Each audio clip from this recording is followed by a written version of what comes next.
right. Well, welcome everybody to the Goodell Multiverse podcast. I am one of your hosts, Sam Goodell, and joining me, of course, Isaiah Goodell. Yep, we are the Goodell Brothers. And so we are into now our second episode of the Goodell Multiverse. The first one was kind of like an intro. So welcome. Thank you for joining us. Yeah, we're just getting started, so be patient with us, but we're going to have a good time doing this for sure. Yeah, hope you like our little show. And let's get started. We're going to start some things off here with a little bit. Hope you can see this on the screen. If you are just listening to us on audio, we do have a video version of this that we're trying to do. But in case for some reason we don't, audio is the best place to get it. Yeah. But our little agenda for today, we're going to talk about some Marvel news that's come out. And then we are going to segue from that into the Spider-Man trailer breakdown that we've done. It's nothing much. There's plenty of other people out there that are going to break this down like as a career to do. But we're going to give our 2 cents on what we saw. And then we have, we have our retrospective, our main topic today, the retrospect of Iron Man 1. So exciting. Yes. So let me just begin here. All right, Marvel news. So this isn't just, since this is our first time doing News of the Week, all it really is going to be is talk about and briefly what has come out officially from Marvel or from Walt Disney or from Sony, whoever, or even Warner Brothers, seem to be Paramount. But it's just to say what's come out, and we'll give our 2 cents about it. So some of these things actually came out, or I know the first one came out like the beginning of March. At the time of this recording, it's March 21st, so we're just getting started with it, though. So the first thing is Ryan Reynolds has confirmed that he is in early development of Deadpool 4. The second news that came out is Ryan Gosling confirms he's had complicated talks with Marvel about playing the MCU's Ghost Rider. And then the third thing that's come out that we'll discuss is the future of the MCU for their film schedule. Walt Disney has officially added and adjusted the future MCU film dates post-Secret Wars. So now we have May 5th, 2028, July 28th, 2028, December 16th, 2028, May 4th, 2029, and July 13th, 2029. So, Ike, what's your 2 cents on any of these things? Any of those. Well, let's start with Ryan Reynolds' Deadpool, since that's the first one you said. This is exciting. Obviously, I'll take a Deadpool movie. I think anybody would. We like Deadpool. We think it's a good time. I think my thoughts of the whole thing is I'm curious to see the direction they go with Deadpool. If they decide to keep him in the Marvel universe, and we have a legit Marvel movie with Deadpool in this universe, or if he's still in the universe, but he's got his own side story going on. Because what's very successful about Deadpool is how vulgar he is and how crazy it can get. And those work for his movies. But anytime we see him, I feel like possibly anytime we see him in a proper MCU movie, not just the one he did with Wolverine, which was still his titled movie, it's going to be watered down a little. We're not going to have the swearing and the gore and all the fun stuff that make it special and fun to watch. So I feel like a PG-13 full Deadpool movie is not what people are going to want. So we're going to want a rated R. So they might, if it's a side story that's a lot of fun, that'd be great. Let's do that. If it's him in the MCU, then it might be a little boring. And I think we need to always take into account that financially, the first Deadpool did really well. The second Deadpool also did really well, but critically got a lot of, kind of crap for it. Personally, I liked the second one a lot more than most, I think. And Deadpool Wolverine made as much as it did because it's Wolverine. I never underestimate the power of Hugh Jackman and never underestimate the power of that character that he plays.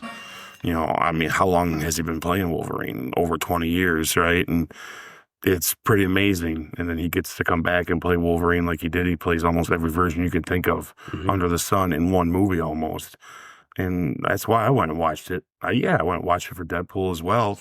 but it's Wolverine in the prospect of X-Men. Holy cow, man. I was there for, how many times did we see it? I think I saw it 3 times in theaters, I watched a couple times now since it's been out digital. So I think that it will depend on if we get a number 4, a Deadpool 5 will depend on how well 4 does. I don't think that the mass, if you're looking for a $1 billion movie, I don't think Deadpool 4 will be a $1 billion movie. Unless you're including MCU heavy stuff. But if you get too heavy with MCU, like I said, you got to dim it down a little bit because that's not proper MCU. So that's my thoughts on that. My thoughts would be, I agree with what you're saying wholeheartedly about it. Deadpool, to me, he's kind of a niche character when he started off. He's great character in the comics, and turning him into live action, it was really a stroke of genius on how Ryan Reynolds and the people at Fox at the time were able to pull it off. Yeah. From my understanding, and I might be wrong, but please correct me if I'm wrong, I believe that Deadpool was the first, besides, of course, Hugh Jackman's Wolverine solo flicks, the first, part of Marvel, part of the mutants that got his own solo movie, besides, of course, Hugh Jackman's Wolverine. He was one of the breakouts, I would say.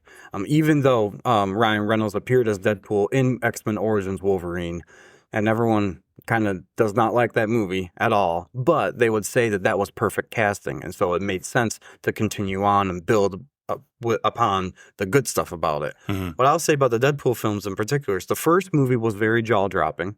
It was a rated R movie. They were not afraid to be a little meta about it, pushing the envelope. Ryan Reynolds, of course, does a great job. He has star power, mass appeal to everybody. And so it made sense that movie was like a surprise hit to people who didn't expect it or didn't even know who Deadpool was and then just found out about him. So obviously it became a success. The sequel, Deadpool 2, I liked it. I thought it was a good movie, great story, but I think that's when you start to see how far can Deadpool go on a solo outing, especially for a second time. Like I said, I don't think it was bad, but I do know there were some critiques about it that were not so pleasant. But then we had this huge hiatus.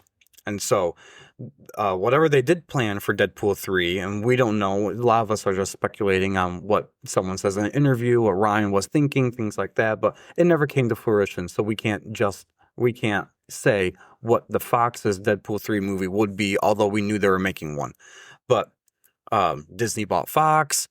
Then Deadpool was one of the first things that Kevin Feige said, we're going to get out there, it's going to happen. And it kind of organically, in its own way, became the first mutant MCU movie without even actually getting to the actual X-Men of the MCU yet, It was, and I would attribute the success of Deadpool and Wolverine to the factors of the first mutant movie in the MCU, a long hiatus since the second one, so there's a much buildup and anticipation from fans, and then just having the Wolverine name on it with Hugh Jackman, he is a box office draw for a lot of people, and he's the OG X-Men. You can arguably say he was the first one that kind of kickstarted the mutants in the first X-Men movie.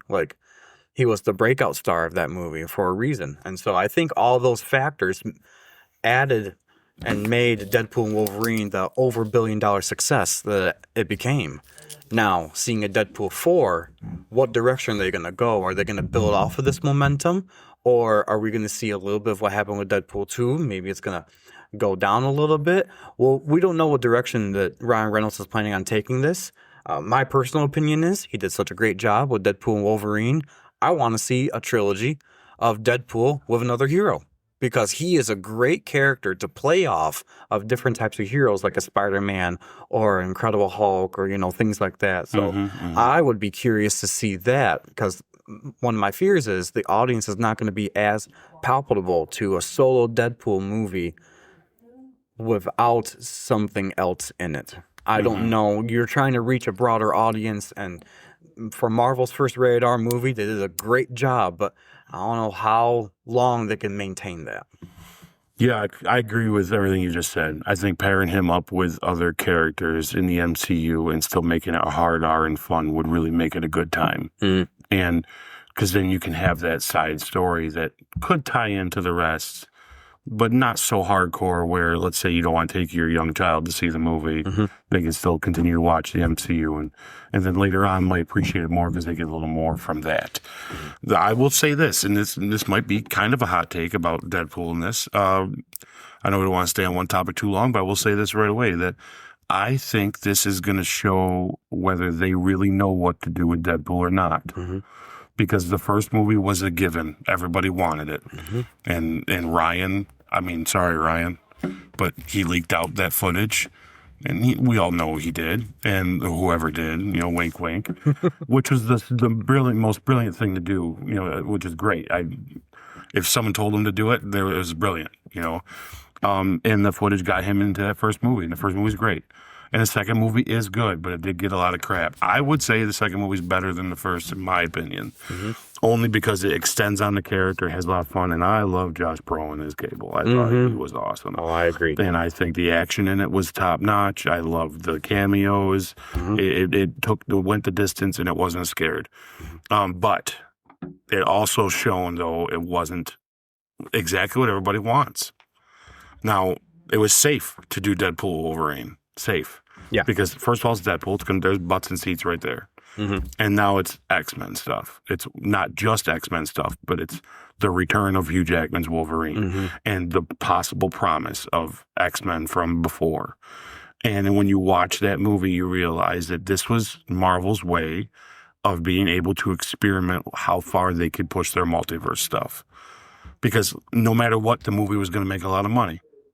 So I think they knew they were going to win. The movie could have sucked, and they still would have had a great opening, and it wouldn't have been.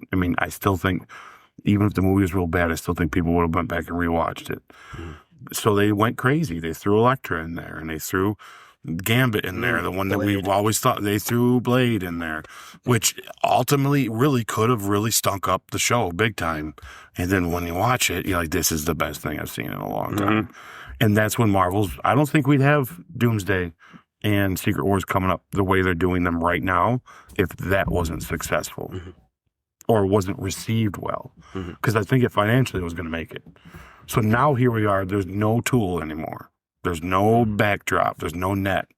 So you got to make a Deadpool movie that it's either going to be rated R or not. Rated R is the easier way to go. Not rated R is the harder way to go. And what's the experiment you're going to do with it now? It's going to be just back to like what we got out of the first two, because that's where they might lose their money and you see them kind of start to scramble. Yeah. And one thing that I forgot to mention as part of the litany that I just said of why it succeeded in making as much money the way they did, and then completely evade my brain until, as you were talking, it came to my mind.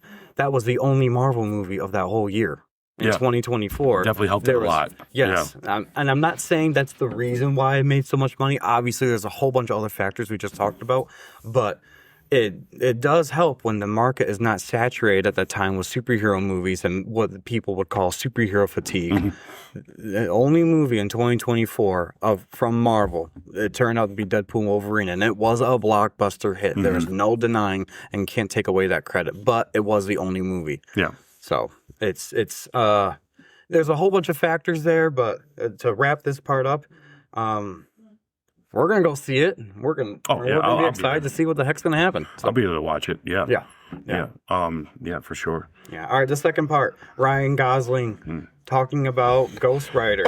Apparently, he appeared on a podcast. I don't know what the title of it is at the moment, but he confirmed that he had talks with Marvel Studios about portraying Ghost Rider, and he ended the little tidbit that he gave us with saying it's a complicated situation. So, what are your thoughts on Ryan Gosling? What are your thoughts on Ghost Rider and him becoming potentially Ghost Rider? Sure, you want me to go first?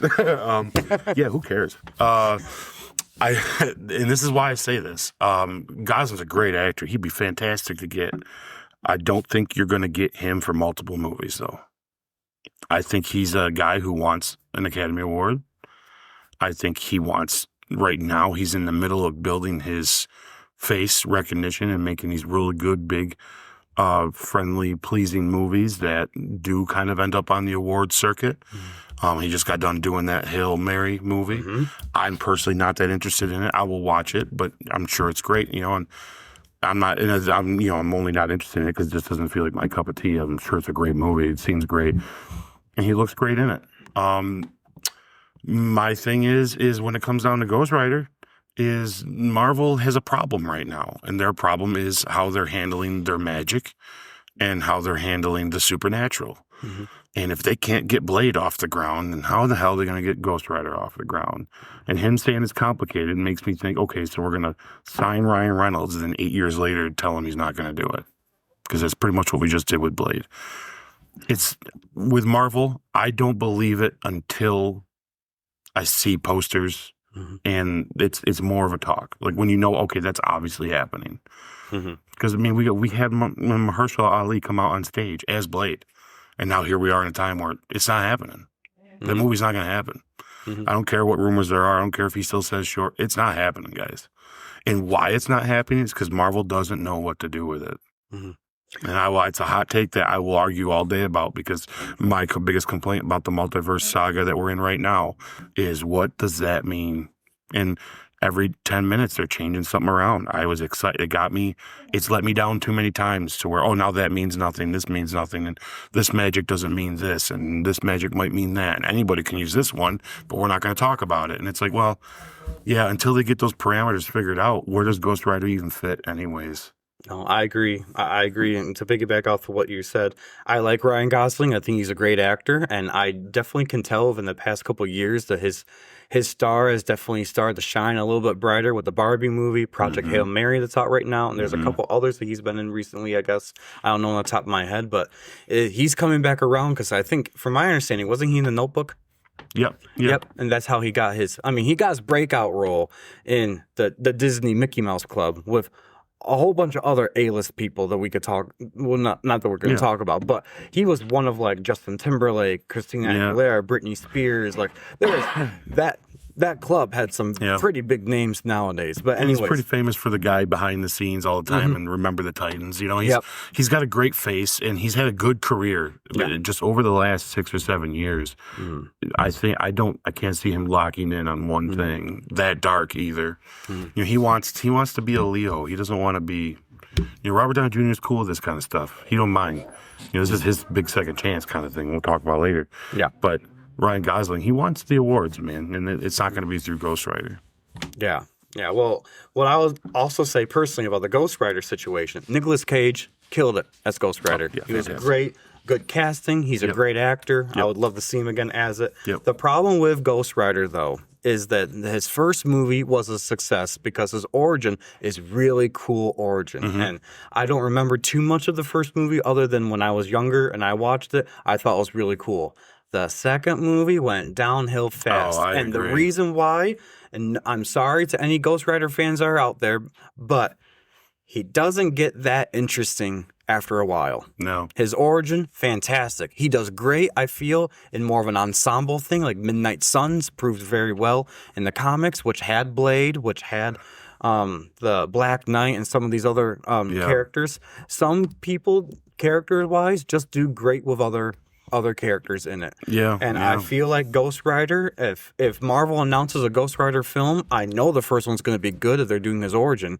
I'll be scared to find out what they're planning on for a sequel if it's not going to up the ante, because we've seen what a sequel looks like, and I'm sorry, it just was not that good. Personally, I want a Blade, Ghost Rider, Punisher, hardcore road trip romp where they're just killing supernatural beasts. Midnight Suns. That's what exactly I want. Like it. Yep. We don't need their origin, or we don't need their single movie. They wouldn't do good anymore with a single movie. All three of those characters. Just give us a really cool, kick-ass, rated R fun. Yeah, let's do this, and then let them show up sprinkled in across the MCU as well, and hire him young. Get a young Ghost Rider, someone that's going to come back, someone we can use later on for some fun stuff. Yeah, we don't need Ryan. Ryan's a great guy, but it wouldn't be a forever thing. It wouldn't be ongoing. So I agree. All right. Well, the third thing to wrap up the news of the week type thing is Walt Disney has officially added and adjusted their future MCU layout for the films post Secret War. So after 2027, I'll just throw some of the dates out there that they've done, and they've done a little bit of shuffling. I don't know on the top of my head what date actually moved, but I know they added dates. So we have, of course, the Star of the Summer on May 5th, 2028, and then you have right in the middle of the summer, July 28th, 2028. Then to wrap it up at the end of the year in December, another December one, which Marvel's not used to doing. Doomsday's the first time, from my understanding, and I might be wrong, but I feel like Doomsday's the first time a December of MCU proper. Like, I'm not counting Spider-Man No Way Home. I know that was December, but that's a Sony movie that MCU was part of, or it's part of the MCU.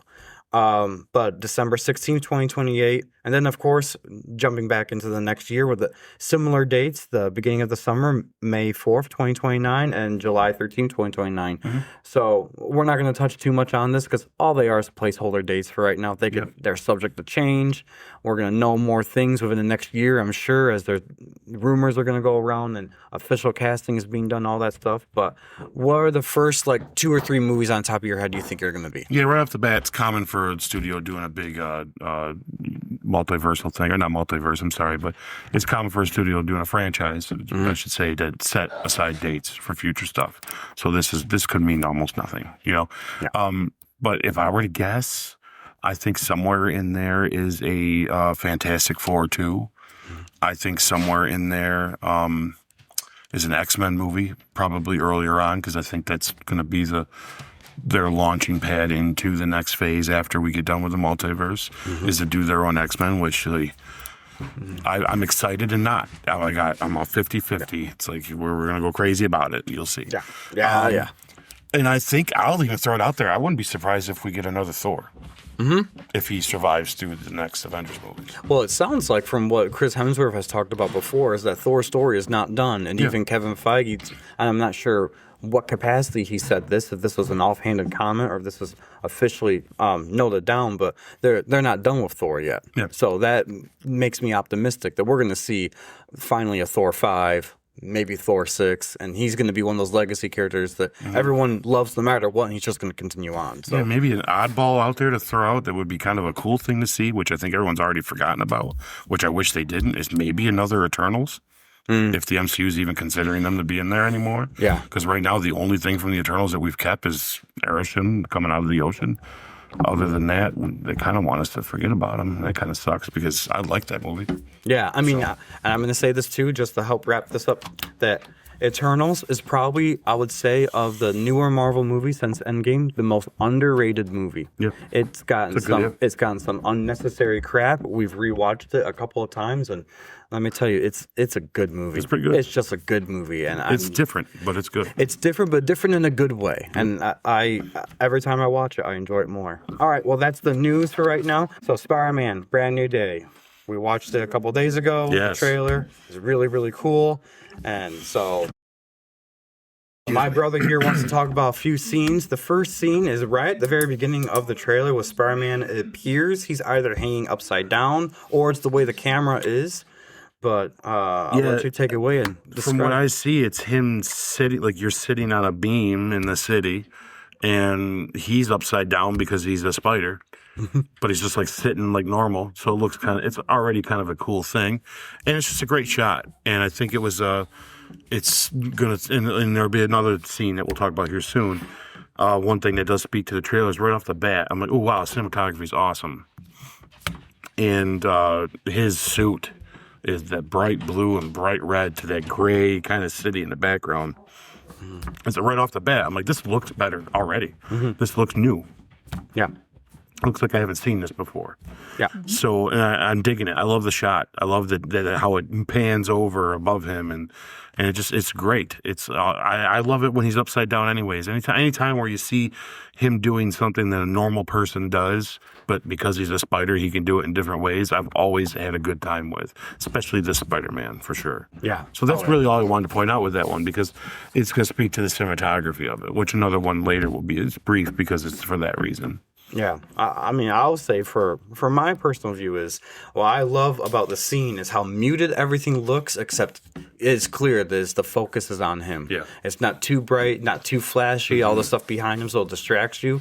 And I kind of hope that the tone of that movie is this way, because this is the first time we're seeing a fourth Spider-Man movie with the same iteration of a Spider-Man. Yeah. And Tom Holland is just amazing. You could tell he's grown into this role. And I'm curious to see the post-high school version of Peter Parker for the first time and seeing what that's going to look like. And that image right there from the very beginning of the trailer definitely looks like we're going to get that. All right, so the next picture here that we're going to talk about is, it looks like almost a naked Tom Holland falling out of a web cocoon, and he's realizing for the first time he's got organic webs. We think. Yeah. It looks pretty much like he's got it. Yeah. He got Tobey Maguired. Now, what do you think about this? I love it. Yeah. What I like about this is, as you see as the trailer progresses, to get to this point, it's him, he's looking at MJ and all them, and he's missing out, and he sees their life is going forward, and he's growing up. So I like that with him growing up, watching everybody else grow up, that his mutation from whatever happened to him is growing up as well. And as you hear throughout the trailer, this whole idea of, a spider goes in 3 different, life cycles and all that fun stuff. So what I like about this is it kind of grounds this back to what we never got in the first 3, which was an actual issue, or not necessarily issue, but an actual problem or something that focuses around his actual abilities. Mm-hmm. When in the original, like with Toby and them, we did get that a little bit and it was okay, but it kind of felt played out weird. But this feels like the perfect time to do it. And I say that because this is one of the things that makes me feel like, wow, we've seen 3 movies of his now, of Tom Holland Spider-Man. This trailer, specifically in this scene and moving forward as we go, I feel like we're watching a different Spider-Man all of a sudden. Mm-hmm. And it's like a new trilogy, which has gone with my theory about how, the first 3 Tom Holland Spider-Man movies are 3 movies of an actual origin story in 3 movies, to now we have really Spider-Man. Mm-hmm. So it's like he's a young spider that can't make webs, and now he's turning into a young adult spider that can make webs. And that, I'm in for that ride, because that means, I hope we don't go too wild on the other stuff in his life. Mm-hmm. I like that it's there. I like that the MJ stuff is there. I like that he's worried about who he is. But I hope the movie really does focus a lot on what he's becoming, more so than those things. Because I think we got more movies to come from this. Oh yeah. So save that other stuff for like when that builds. But let's have fun with Spider-Man this time. And that looks like that's kind of what's happening. And that's what makes me excited about that. Well, I'll say, to piggyback off of what you just said, and I completely agree with you wholeheartedly, I like your little synopsis kind of what this means, because it actually makes me a little more hopeful seeing what we're going to see next from this, where, the first trilogy, he's, like you said, kind of like a young spider, and now he's growing, just as Peter Parker is growing up and things like that. So I think that's really cool to put that in perspective. I also love that Tom Holland is young when they got him, and he's dedicated to the role. So all that is really cool, because it's sometimes I know an actor, after they've been doing the same thing for so long, they're like, oh, I'm going to be stereocast or typecast, all this stuff. He's soaking it all up because he knows what he is. So that's awesome. Agreed. Yeah, so I'm excited to see that. That scene did surprise me, because I know we heard rumors about, they're going to do this, not going to do this, but you only take rumors as they are, as a rumor, grain of salt. We heard like 3 different versions of No Way Home, and then what we got of No Way Home was like by far better than anything we had heard of before. My only hopes is we don't get the giant mutated were spider that we got in the comic books. I don't think they're going to go that direction, but hey, you never do know. Yeah, that to me would be a step too far. That would be. I agree. Yeah. All right, so the next scene we'll talk about is the clip that we have here of Bruce Banner, Professor Banner, looking at Tom Holland or Peter Parker, saying, "Who are you again?" Mm-hmm. So back when we heard the rumors that he was going to be in this movie, my first thought at the time was, "Oh man, how do you do Hulk in a Spider-Man movie where the Hulk just doesn't dominate the whole movie?" And then now we see in the trailer that he's not Hulk, which is question number 1. So I'm very interested to see what the possibilities are of why he's not Hulk. Yeah, when I've watched the trailer a couple times now, I noticed that he has like a device on his hand. Maybe he's figured out a way to go back and forth or suppress the Hulk completely, and why he'd want to. And the last time we left the Hulk, why would he feel like he has to? So I don't know. I'd like, and maybe they won't answer those, but I think that they're going to need to touch on that a little bit. It's a good person for Peter to go to with his problem, because there's a guy dealing with a mutation he has. And out of everybody, he's going to be the one that he doesn't know Peter Parker's Spider-Man right now, but it's going to be easy to convince him because Mark has played the part well, where it's like nothing sounds too crazy for everything they've been through. So Peter approaching him saying, by the way, I'm Peter and I'm Spider-Man, and you'd know this, but I erased your memory before. He's going to be like, yeah, it makes sense. It tracks with everything we've done in our life. You know what I mean? So I'm going to believe you. You know what I mean? And obviously he can prove it to him as well. And he's going to be the first to be like, well, I'm going to help you out, because I think he's going to see sympathy in him, knowing that it's scary to have something going on and you don't know what it is or how to control it or what to do with it. And I like that it's Ruffalo and not the Hulk. I really do. I'm just curious to see how they got there with it. Is where my mind goes. Yeah, I agree with what you said there. I think from my understanding, and I've watched this trailer a couple times since our first reaction to it, and that I was wondering too, all right, how is he Bruce Banner? Yeah. But as I think back about what we've seen from Bruce since Endgame, in the She-Hulk show, I know he had a device that kept him to be Bruce, because he had a hard time, I wouldn't say balancing it, because at that point he already had put both of them together, but I think he said he was, if I remember right, he was going through something, so that kept him stable. That's why when the car crash happened in the She-Hulk pilot and it broke, he hulked out too. Yeah. Just like Jennifer Walters eventually did too. But so I think if we watch the trailer, you catch that he has that device again. So that could be why. I'm sure as we see the actual movie and more things come out and all that, we'll know more definitively, because that's kind of like the thing they're jumping off back and forth of, is he Hulk? Is he not Hulk? Is he smart Hulk? Is he what Hulk? Yeah, So, what's that mean, right? yeah, and there's rumor in this movie that he is going to turn back into the Savage Hulk, which in our next episode, we're going to talk about the Incredible Hulk. That was one of the last times, not the last time, of course, but one of the last times that we saw like a full Hulk movie he was Savage Hulk type thing. So we've seen him since then as Savage Hulk, but only, of course, because of his rights issue in other films. But I just don't know if it's necessary for this movie. But once again, we don't know what the movie's going to be. Yeah. You might need him. I just think I would be okay with him just being Bruce the whole time and the guy he goes to talk to. Yeah. I don't think we even need him. I don't even think we even need to see the Hulk. I know people go like, what? But hey, I mean, why do you have to, right? It's we'll see. Maybe not. I think it should be as close to Spider-Man's vest as possible. Yeah, well, what I'll say about that too is we already know of some of these characters are going to be in the movies, and then we have some characters like Sadie Sink. We still have no idea who the heck she's playing. So one of my worries has always been Seems like the internet knows who. Yeah. I'm afraid not. But anyways, when you oversaturate a movie with so many different characters, especially big characters like the Hulk, and you already have the Punisher, and it looks like the Hand we're going to be talking about soon, and some of these other characters, be like, this is a Spider-Man movie. So let's see how much we could keep it just a Spider-Man movie. They could do it with all these characters, but I agree with you. If we don't get the Hulk himself in this movie, will we get Bruce Banner? That's fine too. Because guys, this is a Spider-Man movie. Yeah. So anyways, there's that scene. And the next scene that we'll show is another character we just touched upon. Is the Punisher. Yep. So what are your thoughts? I had to do some thinking on this one, because my first initial thought was, hold on, if I don't know who the Punisher is from TV because I don't watch the TV shows, then who's this guy? And how does he know Spider-Man? Of course, and this is just me doing assumptions off of how they might do a whole beginning part of the movie where Spider-Man says, oh yeah, and I met this guy, and he's this guy and this guy and that guy, and I know him now, and then there we are, and we're good to go. And I'm just way overthinking it. But then I also thought to myself, we don't really need to introduce the Punisher in an origin way. Just have him be there, street level kind of guy. What I like about the tone of it, though, is they are buddies-ish. Not really buddies, but first name basis.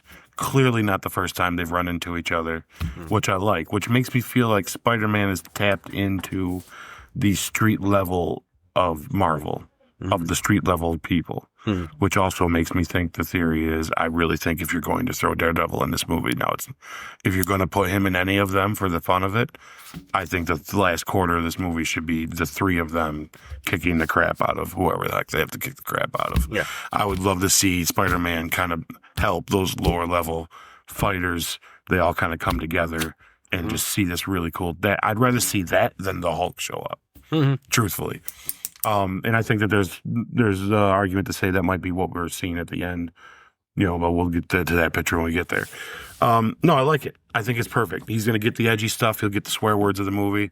I think there's going to be good comedy there. I am of the camp that my Punisher is Thomas Jane, but I like John Barenthal's Punisher as well. I think he's great. I still wish they'd have played more on the Punisher that I got back in the 2000s, but that's a whole other conversation for a different podcast or a different time at least. But I like his Punisher, and I just have to say that if there's anything about him I'm supposed to know from the shows, I have not seen all of it. So I hope that they take into consideration that, if there's a character arc about him that's important that shows up in this and I don't know, I don't know, that might take away from a little. I mean, we had an experience with the Wanda thing. We have a friend that went and watched Doctor Strange, Multiverse of Madness with us, and he goes, "When did Wanda have kids?" And if you didn't watch the shows, you wouldn't never known that. So I get it, and it threw him off a little bit, but he was able to still get into the movie.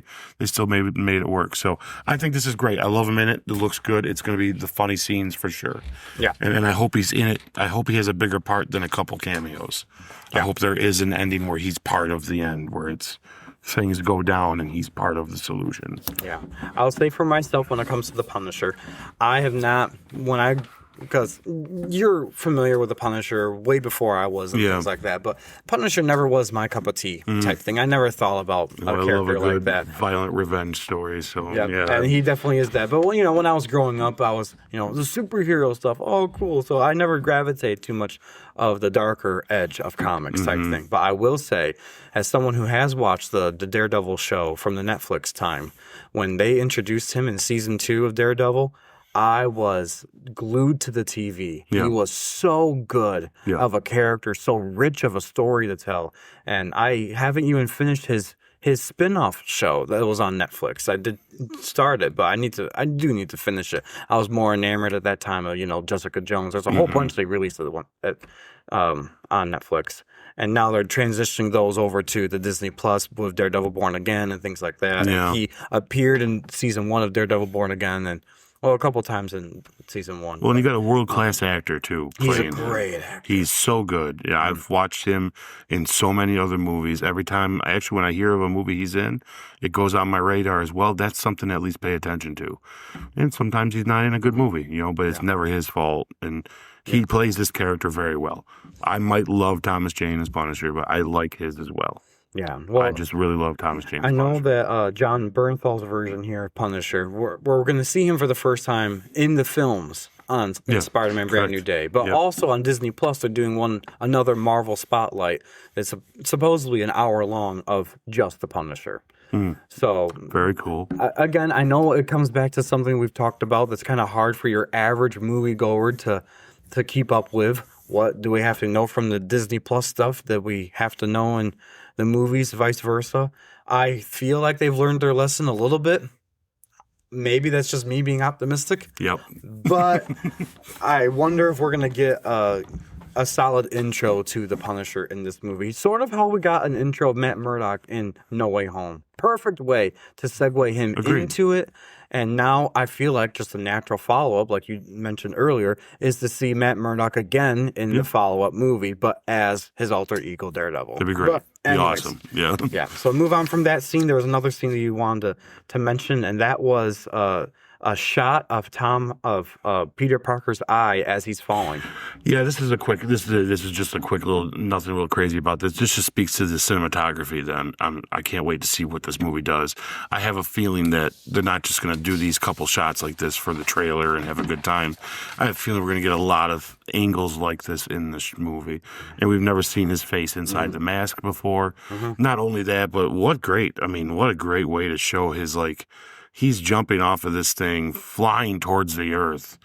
But after watching the video of Mary Jane, he's kind of just like, yeah, well, that's what I'm doing. And it's almost like the eye roll of, like, the excitement of falling towards the earth of Spider-Man doesn't even overwhelm him, of his boredom and a sadness of not being a part of the life he had. And they show it in, like, a close-up like that in the mask. I like that. It's a more personal. This is the kind of stuff that makes me feel like this is going to be a legit Spider-Man movie. Not that those other three aren't. I will say those other three might be in contention as one of the best trilogies in the MCU. They're, to me, the best Spider-Man movies that we've ever seen, for sure. Don't get me wrong, I'm not saying they're bad, but it was always accompanied by this or that or this or that, which makes sense when you realize that it's his origin. And now here we are. We actually have Spider-Man. Like, yeah, focus on him. Make this make this all about him. Make it very personal. Even if the stakes don't get that heavy, we care enough because we understand what he gave up, and now we're seeing him go through it. I'm down for that. I can't add anything to that because I agree great. 100% what you said. This next scene here, it looks like of a man in green strapped to a chair that we have no idea who he is. So is this a man? Are those hands man hands? I would say they're man hands. This is an episode of Seinfeld. I mean, they kind of look like man hands. They look like woman hands too. Okay. I'm curious to see who this character is. I might be wrong. I feel like this is a character. We see another shot of this person with their arms up in the air doing something we're not sure, while they're talking about the idea of somebody doing things that we can't even see. And this is where we went on our little rant the other night when we kind of talked about this briefly, and we did say we wish we recorded it because for about 20 minutes, folks, we went psycho and we're not happy about the idea that Jean Grey's probably in this movie and might be a bad guy. And it's not even sure that that's 100% what's happening at all. We got to the point where we're trying to convince ourselves in different scenarios. Oh, I see it happening here. Oh, I see this. We got to the end. We got so flustered that I said, wait a minute. This is not confirmed. It just goes to show how fast you take ownership. And it also goes to show how fast you take ownership over these characters and stories, which is something as movie watchers we need to be careful and not do. And secondly, it does go to show how passionate my brother and I are going to be about X-Men stuff. I do have to add one, since we're on the subject right now. I see a lot of people online, big influencers online type thing. They act very passive about Jean Grey being in this movie. Yes, they do. And they're very sure she's in it. Yeah, they're very sure she's in it. They're like, oh, we're like 85, 90% sure she is in this movie, blah, blah, blah. And that's a good thing. And I'm thinking, this is so much bigger. If Jean Grey actually is in Spider-Man Brand New Day, this is so much bigger than just a Spider-Man movie. There's a number of holes in this that I don't know if they can fill enough so we could get a complete picture of a good movie. And I say that with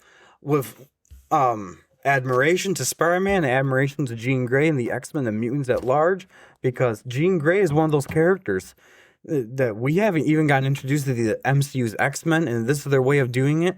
It brings up a whole bunch of questions. How are they going to do this? Is this going to be a disservice to Spider-Man in his own movie? And how are they going to portray Jean Grey? I love Sadie Sink. I love Stranger Things. She's a great actress. She will do a heck of a job as Jean Grey. Agreed. But is this the time and the place to put her in it?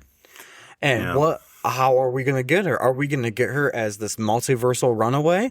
Are we going to get her as this surprising new mutant that's just popping up because all of a sudden the MCU and Earth 616 now finally has mutants with no explanation of how they got there? that they haven't said that in the movies. Yeah. That they haven't done what you and I thought Wanda was going to do in Multiverse of Madness and do a reverse No More Mutants and say let there be mutants. Yeah. That would have been the best way to so cool. put people on the edge of their seat to see what comes next. Yeah. And then I can see logically, a mutant shows up in New York City. It's Jean Grey. What are you going to do? But they haven't done any of that yet. So how the heck if she is Jean Grey in this movie? Yeah. Plus, Jean Grey cannot start off in the MCU as a villain or even have a villain tendencies or anything like that. The biggest mistake they could make. Even if she's defending herself against the Department of Damage Control and they're trying to capture her, no. That's not how you start her off. That's not how you start the mutants off in this. Well, there's no establishment of this. Yeah, just to give you some reinforcement, because I know a lot of people are going to say, well, who are you to say that? Because they can do whatever they want. And that's true. But the truth is, though, you want the X-Men are a big deal. Mm-hmm. And if you're going to redo the X-Men, that's cool. I understand that there's things they're going to have to do that we're probably not going to like and might have to swallow. One of them is how they're coming into this world. I have a great way of doing it. But, and we'll get into it in a different podcast. It'll be 3 hours of us talking about it. But I don't think they're going to go the direction of using the incursions as the reason why that they feel like they're marginalized. They might use the incursions as the reason why they're in here, but I don't think they're going to use it the way we think they should. If she just is showing up in Spider-Man, then it concerns me to them not being serious about what it means to be who they are.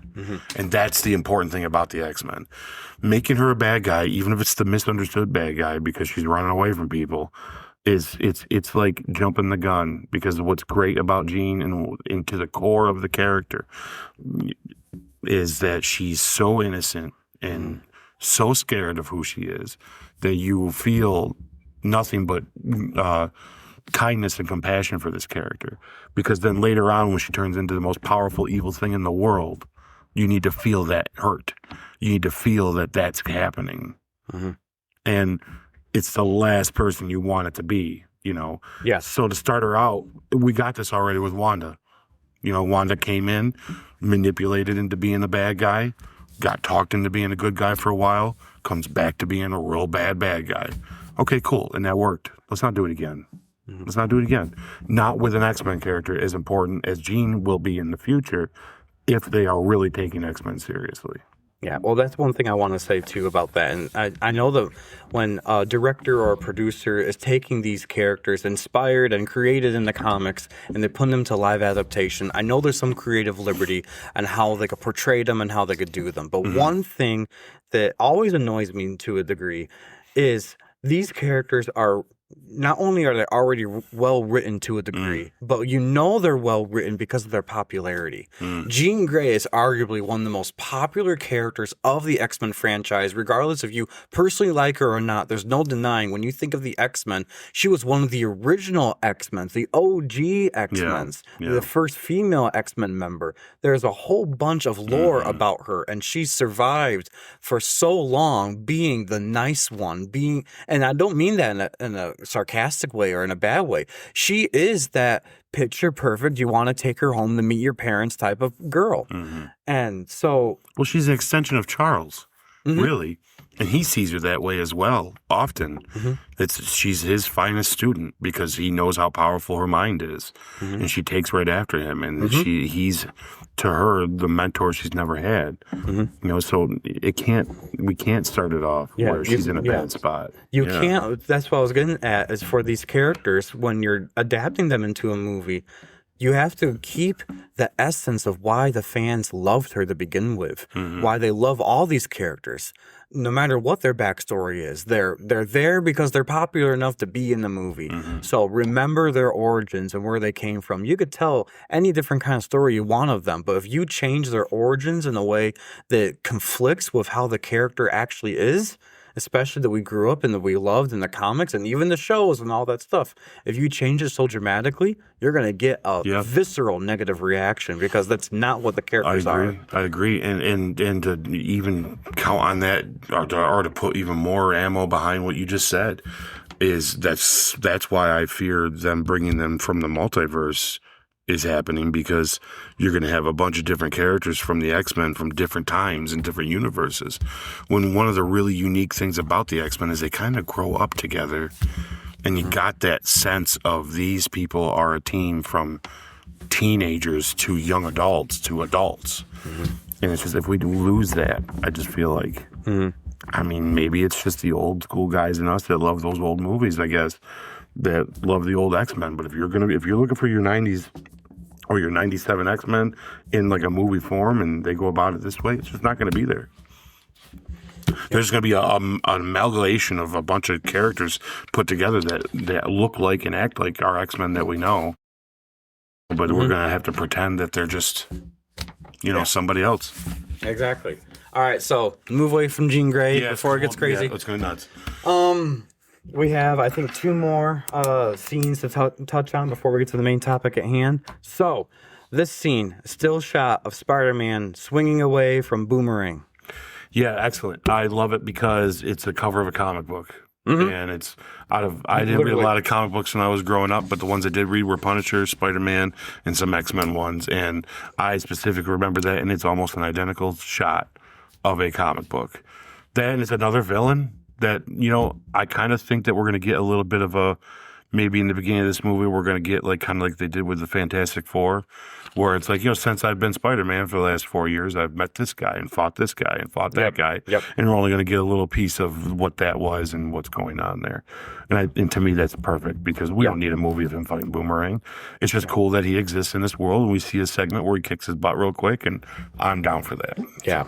Well, I'll say, just to touch on this really briefly, is I agree with you. I think just like what we did in the Fantastic Four First Steps, where you get a little montage of these are some of the people that they fought, and this is how they saved the world before you get to your main baddie of the movie type thing. Spider-Man is the Marvel equivalent to Batman of DC in regards to the Rogues Gallery for a single character. Now, of course, you say that and you're trying to compare Spider-Man to Batman. Batman is 10 times darker than Spider-Man. Spider-Man is much more lighter. But if you just put them down on paper, you have Spider-Man, then you can have a laundry list of all of his foes that just hate Spider-Man, of all the people in the MCU. You do the same thing with Batman. He's got such an incredible rogues gallery of people that just hate Batman and want to do nothing but tear down Gotham and everything Batman stands for. And the same thing with Spider-Man. So I think for some of these lesser-known villains that don't have the capacity of helming a movie as the main baddie, like Boomerang,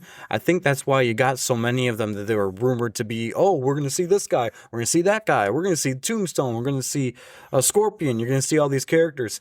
You're going to probably see them for maybe 2 to 5 minutes most of the movie, only because, from my understanding, this movie's taken place so many years after the events of No Way Home. And so, what's Spider-Man been doing? He's been fighting crime, kicking butt and taking names. That's right. So, and like what you just said, Ike, this is straight out of the comics of a cover. Yeah, it looks There's great. like 3 or 4 scenes, and you're going to hear everyone online saying the same thing, that when Dustin Daniel Cretton said he wanted to draw as much inspiration from the comics as he can, oh my gosh, he got it to the T, picture perfect. So I hope the story is as good as the cinematography they got for this movie. All right, the last scene we're going to touch upon real quick here. This is a still shot of Spider-Man going up against what appears to be a group of ninjas, possibly the Hand. Yeah, I think who else could this be, right? Yeah.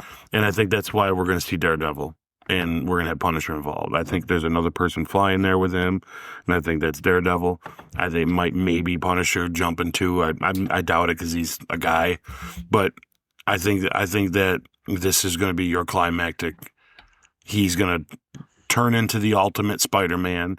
His powers are going to be at his best as a young spider adult, and he's going to realize what he can do, and he's going to go up against some of these guys are going to be the hardest people he's ever had to fight. And Daredevil's going to get involved because they're involved with him, and And I think that that's going to be cool. I think they're the Hand. I can't think of who else they'd be. I agree. I think they're the Hand, and I think exactly what you said. This image, how it was shot and how it's portrayed to us in the trailer, is very reminiscent of No Way Home when Spider-Man's going up against Sandman, Electro, and Lizard. So it appears as though this is just speculation, but it is shot in the way where there's so much of a gap between Spider-Man in the air and everything else.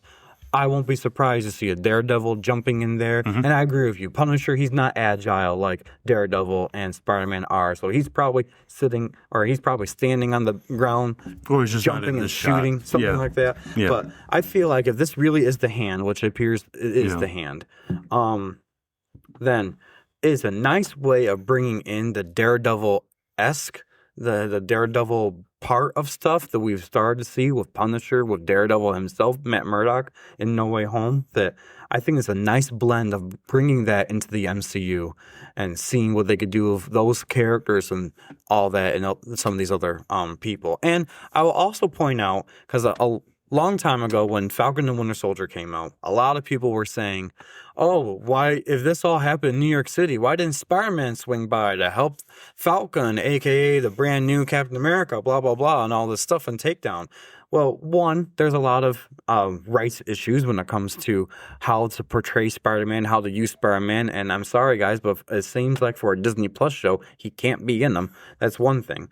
Another thing is there's so many other different things going on between Spider-Man and some of these other characters that you're not always going to see Spider-Man swing into Hawkeye when he's shooting arrows at Kingpin villains and all that stuff. And what they call themselves, the Moving Bros or something like that. I'm not sure.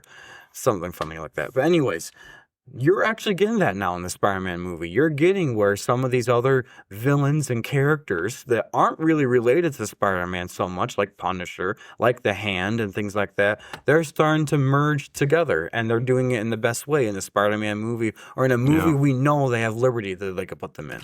So. Well, and what's neat about this is why I think it's a new beginning, is it shows that it's escalating, right? I think we're going to see a lot of those bad guys in the beginning montage stuff. And I think the Scorpion is going to be a bigger scene, but I don't think he's going to be a main bad villain either. I think it's going to be he's going to be a continuous one, and then he ends up taking him down. Maybe that's when he starts to realize he has problems with his powers first, is in a fight with Scorpion. That's why he gets the upper hand a couple times. But I think you're going to see Spider-Man meet his match in this and realize, oh man, it kind of comes down to that Dark Knight thing where arguably would the Joker have been a villain in the Batman franchise if Batman never existed, because when you watch The Dark Knight, he's really only there for him and to prove him wrong by using the city to do it. So it's kind of like Spider-Man is going to run in. I hope he kind of runs into this conundrum of where you have good guys, bad guys are going to come from too. And not just to come after him, but also the better he gets, the worse they're going to be as they come in. So, and I think that, I hope there is a trilogy. And I hope by the third one, he's fighting someone ridiculous that makes us go, oh my God, I can't believe they're doing this. So I think that'd be a lot of fun, Yeah, no, I completely agree. And I think that, listen, guys, if the Hand is in this Spider-Man movie, you've now opened up a whole other portal, you can say, of potential characters that could be in this movie, potentially who Sadie Sink could be, that everyone's prevailing theory is Jean Grey, but you've opened up a whole bunch of other characters that she potentially could be playing that we have no idea. I hope she's Gwen. That's what I'm hoping. Yep. Gwen, Mayday Parker. Firestar was my thing. I thought that would be cool. Spider-Man and his amazing friends kind of coming into this, but she could be the hot dog stand person. As long as she's not Jean Grey, I'll be okay. Yes. And if she is Jean Grey, we're going to be like... We'll give it a chance. We'll see. Oh, my. We're just very passionate, so beware. Yes. All right. Yes. All right. Let's do it. We are at the final topic, the main topic of the second episode of the Goodell Multiverse podcast. And this is one of the things that I personally have been excited about when we were starting to do a podcast. I'm like, you know what? Doomsday is coming right around the corner. There's so many Marvel movies to talk about. And let's just do a dissecting review of every Marvel movie, and might as well start it with the very, very first movie that came out. I'm just gathering my notes. Let's see here. So, before we begin on this retrospective of the first Iron Man movie, I'm going to give you guys a little bit of a history background. This is something I want to do for every one of the movies, and I had fun doing this. It's a little thing about like fun facts and research and things like that. So, Iron Man 1. Before Iron Man, Marvel wasn't the powerhouse studio we know today. Throughout the late 90s and early 2000s, Marvel Entertainment has sold off film rights to characters like Spider-Man and the X-Men to other studios such as Sony and Fox, just to stay financially afloat. By the mid-2000s, Marvel wanted control. In 2005, Marvel secured $525 million loan from Merrill Lynch, an American investment bank and wealth management division of Bank of America. Marvel used their remaining character film rights, including Iron Man, Thor, and Captain America, as collateral. This led to the creation of Marvel Studios as an independent production company, meaning they would produce their own films rather than just license their characters out. This was a huge risk. If the movies failed, Marvel could have lost the rights to many of their remaining heroes. Marvel still needed help with distribution and marketing, so they partnered with Paramount Pictures. It's important to note, Paramount did not finance the film, Marvel did. Paramount handled distribution, advertising, and theatrical release. This deal allowed Marvel to maintain creative control, which is key to building a connected universe. Later, the Walt Disney Company would acquire Marvel in 2009, but Iron Man was made before Disney was involved. Actually, a fun fact, in 2006, a six-picture deal was made with Paramount Pictures for distributing, advertising, and theatrical release. Of the 6 films, though, only 4 were fulfilled with Paramount Pictures, as Avengers, the 5th film, and Iron Man 3, the 6th film, were bought out by Disney to break the deal early. But back to Iron Man 1. At the time, Iron Man was far from a household name. Characters like Spider-Man and the X-Men were already taken. Iron Man was considered a B tier in mainstream popularity. But the choice forced Marvel to build a franchise from scratch, which ultimately became its biggest strength. For casting, Robert Downey Jr. was selected for Tony Stark. At the time, Downey Jr. was not a safe bet. He had a history of legal issues and struggled with addiction in the late 90s and early 2000s. Director Jon Favreau fought hard for him, believing his real-life redemption arc mirrored Tony Stark's character. Marvel executives were hesitant, but he was cast anyways, and the rest was history. Already an Oscar-winning actress from Shakespeare in Love, Gwyneth Paltrow as Pepper Potts brought prestige to the project.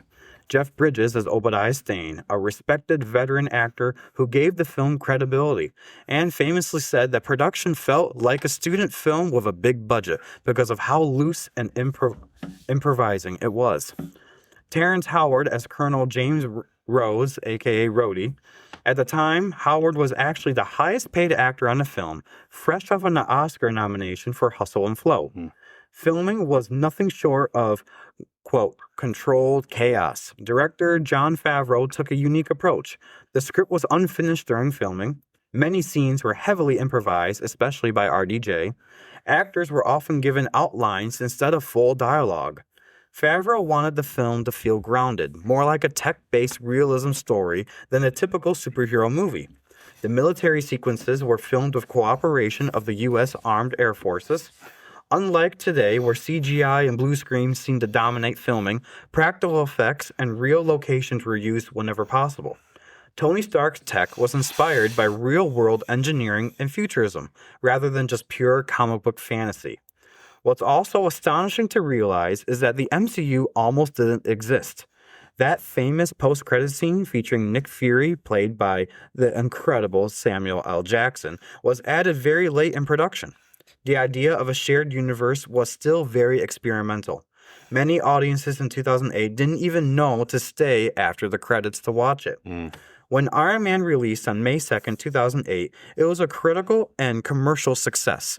With a production budget of approximately $140 million, the global box office hit a surprising $585+ million, over 4 times its production budget, a near $305 million profit. Also, just another fun fact here, the film made more money domestically than internationally, a thing that seems to be very rarely heard of nowadays. Iron Man was not just a box office hit, it was a critical darling. At the time, critics' score on Rotten Tomatoes was approximately 94%, with audience score of 91%. These were exceptionally high for a superhero origin film, especially in 2008, when the genre didn't yet have today's consistency. At the time, many people didn't expect much from Iron Man as a character, but the reaction quickly became, wait, this is actually really good.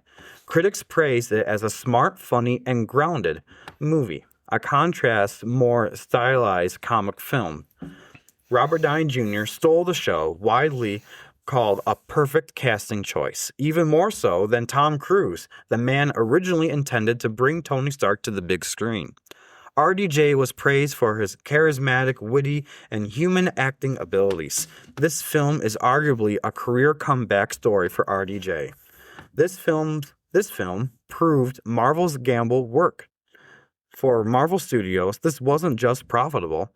It was proof of concept, validated their risky financial deal, cemented their distribution partnership with Paramount Pictures, and most importantly, it showed audiences would show up for a lesser-known hero, which opened the doors for the entire MCU. Indeed, Iron Man 1 launched the Marvel Cinematic Universe, the most successful film franchise in cinema history. So, Yes, sir. with that opening, Yes. my brother Ike, would you like to read the official synopsis of Iron Man 1? Yeah, let's get right into it. I'll tell you exactly what this movie's going to be about, and then you can take us through each act and we'll discuss them. So, the official synopsis of Iron Man 1. Brilliant industrialist and weapons manufacturer Tony Stark is kidnapped by terrorists, creating a powered suit of armor to escape captivity. After witnessing his weapons used for evil, a changed Stark refines his suit to fight terrorism as Iron Man, battling a corporate conspiracy within his own company. Now, that is... Sounds good to me. That sounds really, really good. All right, so... how we're going to grade this film, and as a retrospective, we have kind of like a formula here. Yeah. What we do is we watch the movie, and we use what we want to break down specifically by act of the 3 acts of the film, what we liked about it, what we didn't like about it, did it hold up, and we're going to give you an overall rating from the Goodell Multiverse, our official rating for Iron Man 1. So, first act is kind of like a setup. It is the fall of Tony Stark, basically. So, in Act 1, by the way, potential spoilers. If you haven't seen this movie, I don't know why you're watching this, but that was 2008. That was almost 20 years ago. You need to go watch this movie. This is your warning. All right. So, fall of Tony Stark in Act 1. We're introduced to Tony Stark, a genius billionaire weapons manufacturer at the top of his game. Charismatic, arrogant, and unconcerned with the consequences of his work. After a weapons demonstration in Afghanistan, Tony is ambushed and captured by terrorists using his own missiles. Gravely injured, he's saved by fellow captive Ho Yinsen, who helps him build a crude arc reactor to keep shrapnel from reaching his heart. Forced to build weapons for his captors, Tony instead secretly constructs the first Iron Man suit and escapes. Returning home, he announces that Stark Industries will stop manufacturing weapons, creating tension with his mentor, Obadiah Stane. That is the whole first act in a nutshell. And I'll tell you, the first thing that I noticed when I was watching this movie is just how good of a movie this was in the beginning. If you didn't care about superheroes, this was just a darn good movie. Yeah. Yeah, holy cow, how good this is. Right down to how awesome the weapon is that he's selling to the military. He puts his arms up like our Robert Downey Jr. way that he's been doing, and then they just blow up behind him. He's like, what a badass. You know what I mean? He's just the coolest. And I love his talking with the soldiers and how he's just so likable, yet you can tell this guy's a douchebag, you know? And And that's my favorite part is it's so different in the beginning where he's a jerk. He's a guy you can tell it's just not been told no a lot, but obviously there's something about him. And I think that's what RDJ brings to the role. Like, yeah, he's kind of a jerk, but there's a darkness to this guy. You can kind of see it already. But that's something that gets into it later.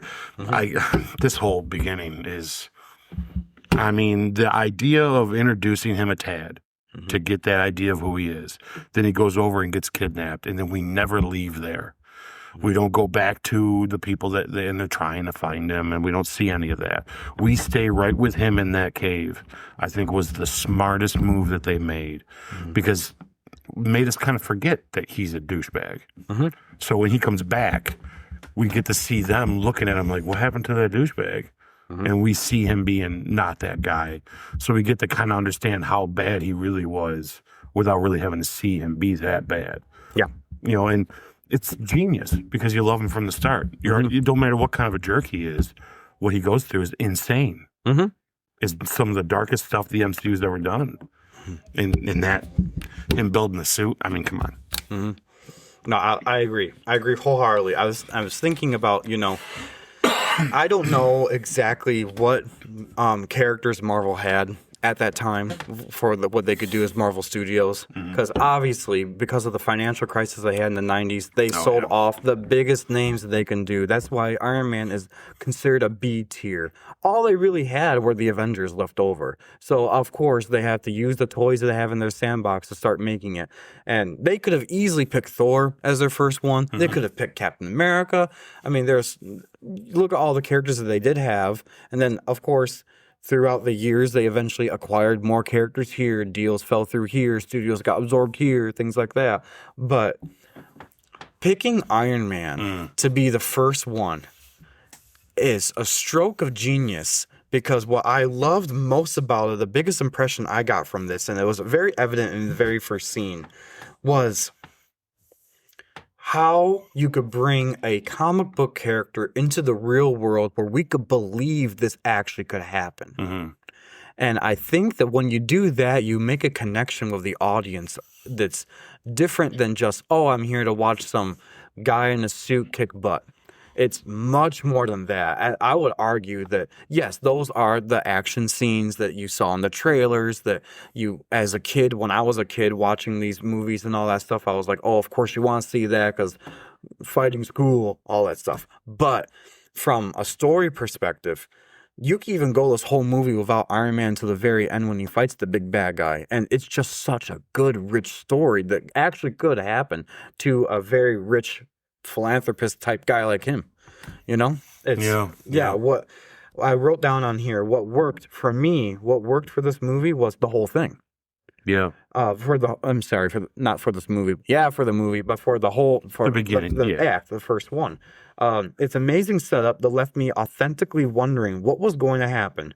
It's a perfect example of recognizing a tragedy that you feel responsible for, even if you personally didn't contribute to the problem intentionally. And I think that's one of the cool turning points and characteristics about Iron Man himself, or Tony Stark himself, is that he's this spoiled rich kid that grew up and took over the family business. And he had a mentor and things like that, but we always knew in the Marvel comics and especially very evident in the MCU that he had a rocky relationship with his dad. His dad sometimes was there for him, wasn't there for him. It sounds very almost typical of what you would see some dysfunction in families actually happen. So it's cool to see that even rich people have family dysfunctional problems like that. But when he realizes, when that first missile, when he's getting out of the Humvee and all the soldiers around him that was trying to take a selfie with, that he was goofing off with, having fun with, they all just died right in front of him. And he's running for his life and hides behind a boulder, a big rock, and a missile hits the ground and doesn't go off immediately, and he sees his name on it. That, pun intended, stark realization of, these are my weapons that I gave to the U.S. military that are now trying to kill me with. and not just me, but the U.S. military with. It's so interesting when you put it into real world perspectives, especially on how they decided to film this movie and the creative choices they made at the time, which are very gutsy, because I think that's one of the reasons why this movie in particular does live up even to the times that as we're currently recording this right now, there is a war actually going on around the world in this specific area type area, I should say, in the Middle East. And that's always happened. That's always been there, probably always will be there. But that's how this movie ties into real worldism, in my opinion. And that seeing that happen can actually happen to someone. It just so happens to be Tony Stark, a fictional character, and then you see all the stuff that's happening. And I love that is kind of like that is an origin story that is really good for him to live up to, type thing. And just my opinion. Now I'm starting to blabble, but you go ahead. Oh no, yeah, I would love to say something to what you just said because you're correct. I would have to go and say that I don't think in the early years of Marvel, of this idea, if it were up to Disney owning them first, you would have never got Iron Man as the first movie. I completely agree. But we wouldn't have the MCU like we do today either. What's unique is they got a director like Jon Favreau, who's at this time hasn't done stuff that truthfully kind of merited like a reason to do it. I mean, don't get me wrong, Favreau's a great director. The movie that he made, fantastic. But he's done a lot of crime comedy movies, before this point. And they're kind of edgy. And Robert Downey Jr. is a guy who's got this past and got this thing that's kind of above him that today's standards wouldn't allow him to be this character. If this happened last year, right? Yeah. What you touched on, though, in like what they did brilliantly, I think, without knowing that they did, is Favreau or whoever wrote this, and in their, I don't want to just give John the 100% credit because I know the writers had a lot to do with it, but whatever he decided to keep on the page and keep on film and tell as the story, right? So when I say Favreau, I mean all the production, right? But Favreau decided to make this about this guy who does go over to the Middle East selling his weapons, and you described the whole scene where he just watched all these guys die. He sees his weapon, realizes it's his, and then not only that, he's captive, knowing that he's probably going to get killed. And he's being forced to make his own weapons into something to kill people that he doesn't want to kill. And then on top of it, he watches a guy sacrifice his own life to save his so he could get out. You're talking about something he went through that a lot of soldiers go through in the Middle East or in these wars all the time. And he goes through it, in a short amount of time, but he still goes through it. Yeah. So him coming, you can't take a guy like that who comes from the family he does, problem with his parents, such a jerk, the way he is, and just, oh, by the way, your weapons are what's killing people. That's not changing him. What changed him is the PTSD from it, which is the framework of the entire MCU going forward, is around him and his character. And we all know that they cast people, are you going to work well with him? Not that Robert won't work well with any actor, but what's the chemistry going to be with Robert? Because that's how it's going to work. But his whole framework of who he is as a man and as a character and like what he's going to do with his life all stems from what he experienced out in that desert, which is why that's why Ultron gets made. We have the vision that he sees, but that's just, that vision only works because he knows he doesn't want to relive what he lived in the first place. Yeah. And ultimately to him sacrificing himself at the end, snapping the finger at the end. Spoiler alert, but you're not here if you're here for this, you're going to get it. Yeah. But that's ultimately, if you go look it up, I've watched a show called Rescue Me about firefighters after 9/11, and it went on for several years. It's a great show, and it really dives deep into the survivor's guilt, PTSD of surviving something that you shouldn't have. And that's exactly what he's going through the entire MCU. Right up until that moment. And lots of times those people's lives end tragically. Whether it's heroic like they do with Iron Man or, more tragically, which we won't get into, right? Yeah. But thankfully, that it went that direction. And it's so perfect. That's perfect because that's the only believable way. You're going to come back, and not only does it come back, but I'm changing my whole company. Everything I'm going to do is, I mean, yeah, you could say that it's because he felt bad because it's his weapons. That's definitely part of it. But it's also because he experienced something that not a lot of people get to experience. And it changed him moving forward constantly, right down to every decision he makes going as they went, which is why in Civil War he makes such a big deal about, listen, I don't like the government. I don't want the government telling us what to do either, but innocent people are dying because of us, and I can't handle that. And that's his problem, is he can't handle that. When Cap can. Not that Cap is okay with that, but Cap understands what sacrifice means. You know, Iron Man, not so much. He battles with what that means because to him it's trauma. For Cap, it's honor. And it's a different thing, right? And that's why we see it differently. That's why Cap sees it. If we're going to die, we're going to die fighting, and it's going to be honorable, which is what we ultimately get out of Cap and what he puts forward in the end. But with Iron Man, it's like anyone that dies around me is my fault all the time because that's what he went through in the beginning, and that's what we see. And you see it goes through the whole thing, you know. And but once again, you're talking the first half hour of this movie. Is so integral to the entire Infinity War saga. It's amazing. Yeah, it's amazing. No, you're completely right. It's just one of the things I know when I was rewatching this that stuck out to me mostly, and I know he's a fictional character, it's a fictional story, but they use real world scenarios and events type thing to make a point for this movie, and I can't help but think of like the people in Israel that were taken hostage a couple years ago. And now finally, thankfully, they're all freed. Not all of them alive, but there are, you know, the ones that have been held captive are all free. And Tony Stark didn't go through any military training as a character. He's just a civilian, just like how they were. And the fact that all those people in real life that survived that attack, that terrorist attack from Hamas, I don't know. I don't know what to give them other than a hug and something, because it just made me think about in real world people that actually do get kidnapped from terrorist organizations, treated horribly, forced to do things against their will, and then finally one day, whether it's through a courage of their own or through military intervention or what have you, they are finally freed. I can't imagine what they feel like. Well, it's life changing, just like anything. You just like a car accident. It's just you lose your whole family in a car accident that you're in with them.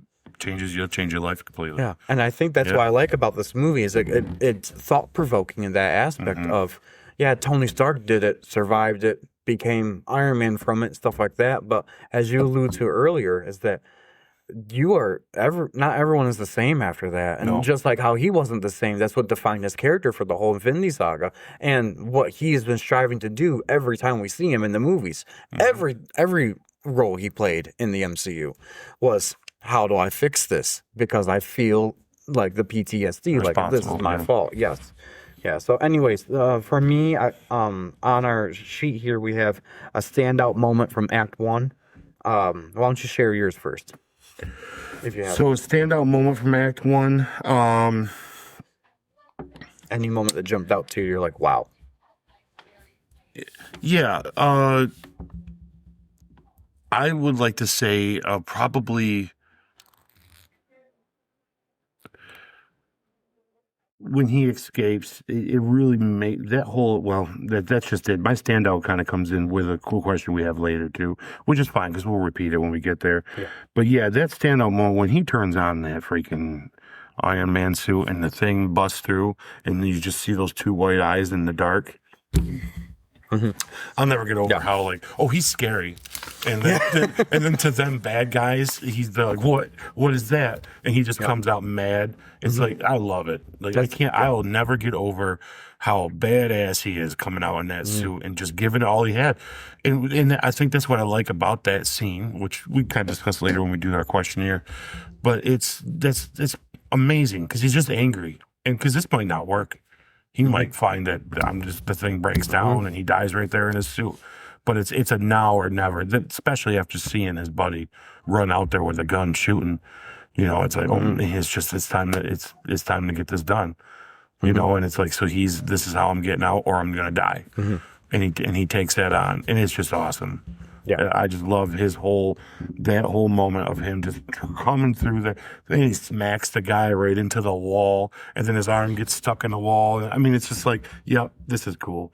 That, to me, that stands out in Act 1 for sure. And I also like his when he sits down at his press conference. I like that choice of his. That was because he's just like, he's so broken down as a man. And yet he's still thrust in front of these people. So he has that side of him that knows he's a showman and that he can be eccentric already.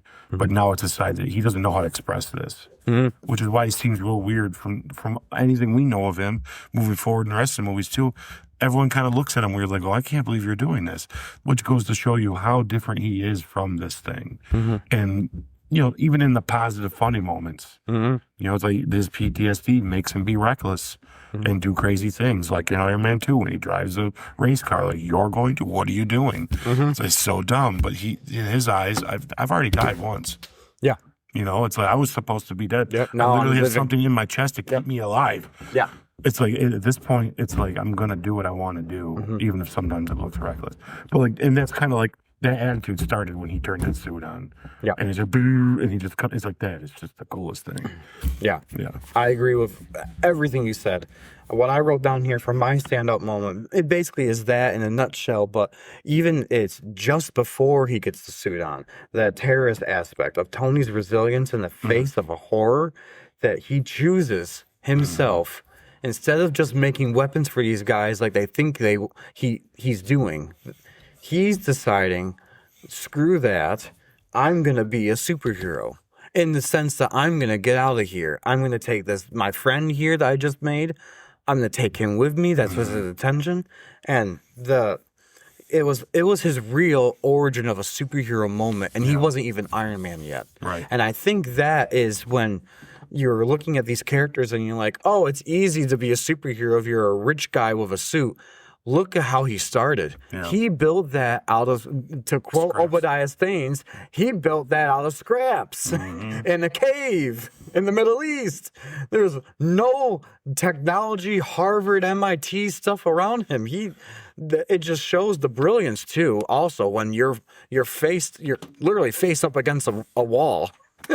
Of what you can do and the strength you can muster up, the courage you can have that you didn't even know you had it in you just to survive and stay alive. And I think that, to me, that was the birth of his superhero moment before he even put on the suit. That I'm going to defy odds and do or die trying to get out of here. And I made a freaking Iron Man suit. So, yeah. Anyways, let's see. I want to talk about Obadiah, but I think we'll talk about him more in the next section. Yeah. Yes, definitely. So, how would you score this? There's an optional here that if we want to score the first act. I put it a 10 out of 10 as a heck of an opening. Oh, yeah. I'm with you there. 10 out of 10 for sure. It's just so good. Yeah. You can't get much better. Yeah. You know, and like I said, I do believe it was accidentally good, though. Yeah. Which is okay, because Shawshank is accidentally brilliant. Jaws is accidentally brilliant. Yeah. That's the best thing about those is, like, you got the best minds doing it, and it's great, you know? Yeah. And by the way, I do feel it's important to score every act, because there are some movies that you can even say is a great movie, but Act 2 kind of lagged, or Act 3 was not that good. But overall, it was a pretty good movie. So that's why I thought, you know what, we're definitely going to keep that on our formula sheet here of reviewing it. So, Act 2, would you like to read a brief synopsis of what Act 2 was? Sure. Now back in the U.S., Tony refines his technology, developing advanced suits and embracing a new purpose. With help from Pepper Potts and James Rhodes, he begins secretly operating as Iron Man, shutting down weapons operations overseas. Meanwhile, it's revealed that Obadiah Stane, has been working behind the scenes with the terrorists and orchestrated Tony's capture to take control of the company. Stane acquires the remains of Tony's original suit and begins building his own larger, more powerful armor. The stakes escalate as Tony realizes the threat is closer to home. Yes. Yes. I mean, there's so much to dissect about this. one thing that stands out to me, especially after you're rereading this and after we recently just watched it, is anyone who was in Tony's situation when he comes back home could just be relieved he's home.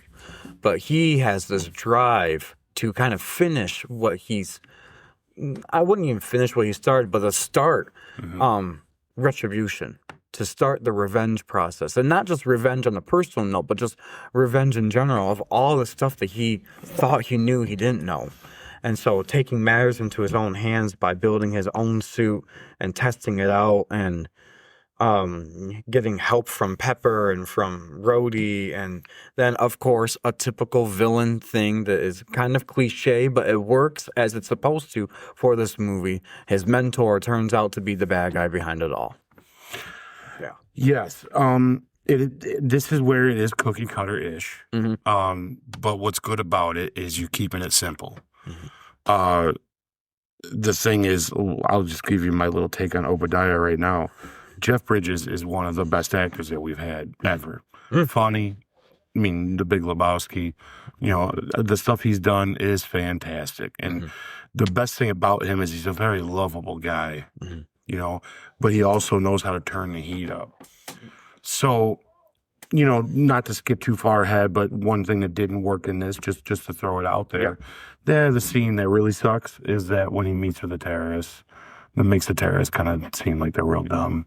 You know, I wish it was the other way around.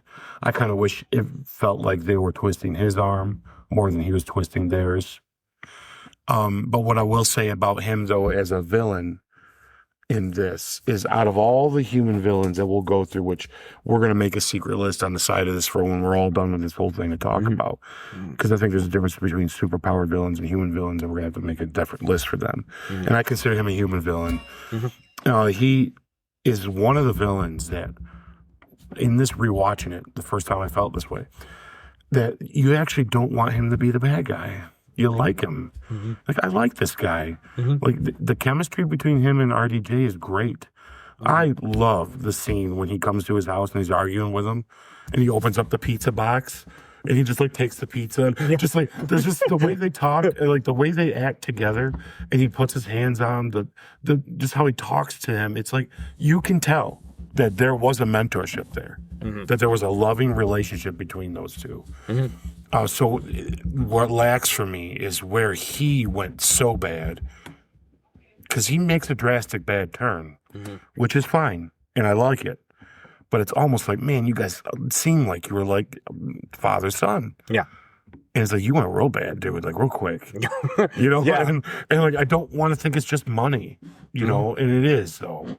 But I don't want to think it's that, you know, and it sucks that it is, which is why when I give you the score of that, it's one of the downsides of the movie for me, is I just wish Obadiah, I almost wish they didn't have him as him, because, God, when he does go bad and you realize how bad he is, it's like my heart broke. Like, no, Bridges, what are you doing? You're his dad. You're a good guy. Like, I like you too much. Your chemistry's too good. There needed to be a little more to it. That's why I feel like it would have been better if his arm was being twisted than him twisting theirs. I agree. Like, if they got to him and we need him and you need to set up your best friend, and then he did it unwillingly, kind of. But he's in too deep. You know, maybe make the terrorists a bigger threat than he was would have been the better way to go. Because I kind of did feel like, man, you made a real big turn for how cool you guys are together. Because I kind of want to see another half hour of this movie of those two just hanging out. Yeah, I could watch them just hang out and talk crap to each other. You know, and like, I dig that a lot. Yeah. Yeah, I'll say, to piggyback on that, what worked for me for this act was basically how to build a superhero. Yeah. A classic bad guy revelation too. It was necessary, but I do think it was executed brilliantly. It was very well done. It's kind of, like you said, it's kind of cookie cutter, but in the beginning infancy, if this was Iron Man, the 8th Marvel movie, right, I would give this a lower score than what I'm giving it. I agree. But this is the first movie. It's the baby that took off and was able to grow. This isn't the adolescent that you kind of know by now. You're not supposed to do this and this and this type thing. So for that, I do agree with your thoughts on what didn't work. I just put that in a different spot because there's a part where it said we have in our questionnaire, did pacing hold up? And I put yes, it does. But I will say, if you don't want to see testings of like the Iron Man suit, a lot of the times when we watch these type of movies, we like to get to the action as fast as we can or get to the plot as fast as we can. So the little side things of how they actually make their armor, their suit, their weapons, how they hone their skills, all that stuff, they kind of get brushed under the carpet to a degree because you're just trying to get to more of the meat and you don't want the excess, what people would consider like the fat of the project type thing. But for this first movie and for seeing that, I enjoyed it. Some of my favorite stuff. I loved seeing him put on the different tech stuff to see what blasts, what he blasts, what blasts him back, the different times. That's where some of his, I feel like, of most of the movie, that's where RDJ got to have a lot of fun and just be like, I'm going to be Tony Stark and just goof off in the lab today. And they're going to film it and put it in the movie and be like, yep, that's really what happened. Well, and those scenes are essential, too, to establish how smart he is. As yes. well. We need to see that that's a brain behind this guy. But go ahead. Yes. Yeah. No, I agree. So what I put on here is if you don't want to see the testings of the Iron Man suit, then you might feel a little bored when you're watching that part. So I could see that where it'd be kind of like a not that good of pacing or why parts of it didn't work. But for understanding the creation of Iron Man, plus giving you a more realistic view as a possible point of view here, I feel like it was essential and it was well done. Yeah. Because that's what this whole movie from the very beginning has been trying to tell you is this could happen in real life. Yeah. And how much are we going to show you that this could actually happen? What would Elon Musk be doing in his lab if he was like a Tony Stark figure? Yeah. Someone that's super brilliant, that has enough money in the world to make this stuff. Could he execute it? What would he look like him trying to do it? I thought you needed to do that. So I like the quote unquote build a superhero scenes that we had. Yeah, I'll even give you a step further and say it's not just essential that if you're going to be bored with those scenes, this is a movie not for you. Because without those scenes, this movie isn't that good. And they're my favorite parts. I like that in all movies, though. When you have a movie where they're figuring stuff out, chalkboard stuff, building something, testing something, I'm in. I can watch a half hour to an hour of that just in a movie, Yeah. That's some of the reason why I like racing movies, because it's like watching them figure out how to get better. We just watched F1 not too long ago, and most of that movie is watching them figuring out how to get better. And like that's just, some people can say that takes up a lot of time, but that's what this is about, right? He's not only are we doing this movie is not an origin of the Iron Man. This is an origin of Tony Stark. Yep. And Iron Man happens to be a product of Tony Stark. Exactly. And if we don't see him making that suit and getting to that suit, then we're losing him. We're losing the whole purpose of it. Exactly. Because it's perfect. Those stuff is funny. And it's funny. And arguably, when we talk about best character moments, I'm with you. I agree that to me that is the best character moment when she's helping him with the art. Yeah. First of all, it's the best she's done ever in her career. Sorry, I'm not a Gwyneth Paltrow fan. The only other movie she's done real well is Seven, and she's in a box at the end. So, burn. Yeah, sorry, Gwen. But she does great in this. She's perfect for this role, though. She's very timid, just right. I don't think I would cast anyone else as her part. And this between them is fantastic. And it's funny, serious, and it also sets that tone for future stuff again. When he grabs it and says, "Yes, I do trust you." It's like it just reminded me when I was watching the movie. It reminded me of that moment when they reach down and he touches the thing and with the helmet in Endgame, and he's giving the last message to her when he thinks he's dying. I'm like, this is good stuff, and I realized that it got followed through with, which is what makes it better. And then arguably any time he's messing with the robots. Oh my gosh. It's just the best stuff. Comedic genius right there. It's so it's funny. The fire extinguisher one makes me laugh every single time. Yes. It never gets old. Yes. Don't. And Don't do does it. anyways. Yep. Love it. Love it. Yeah. So as Ike said, yeah, that is. I want to say that's my favorite moment of Act 2, but probably one of my favorite character scenes in general is when Pepper is helping Tony change his arc reactor in his chest.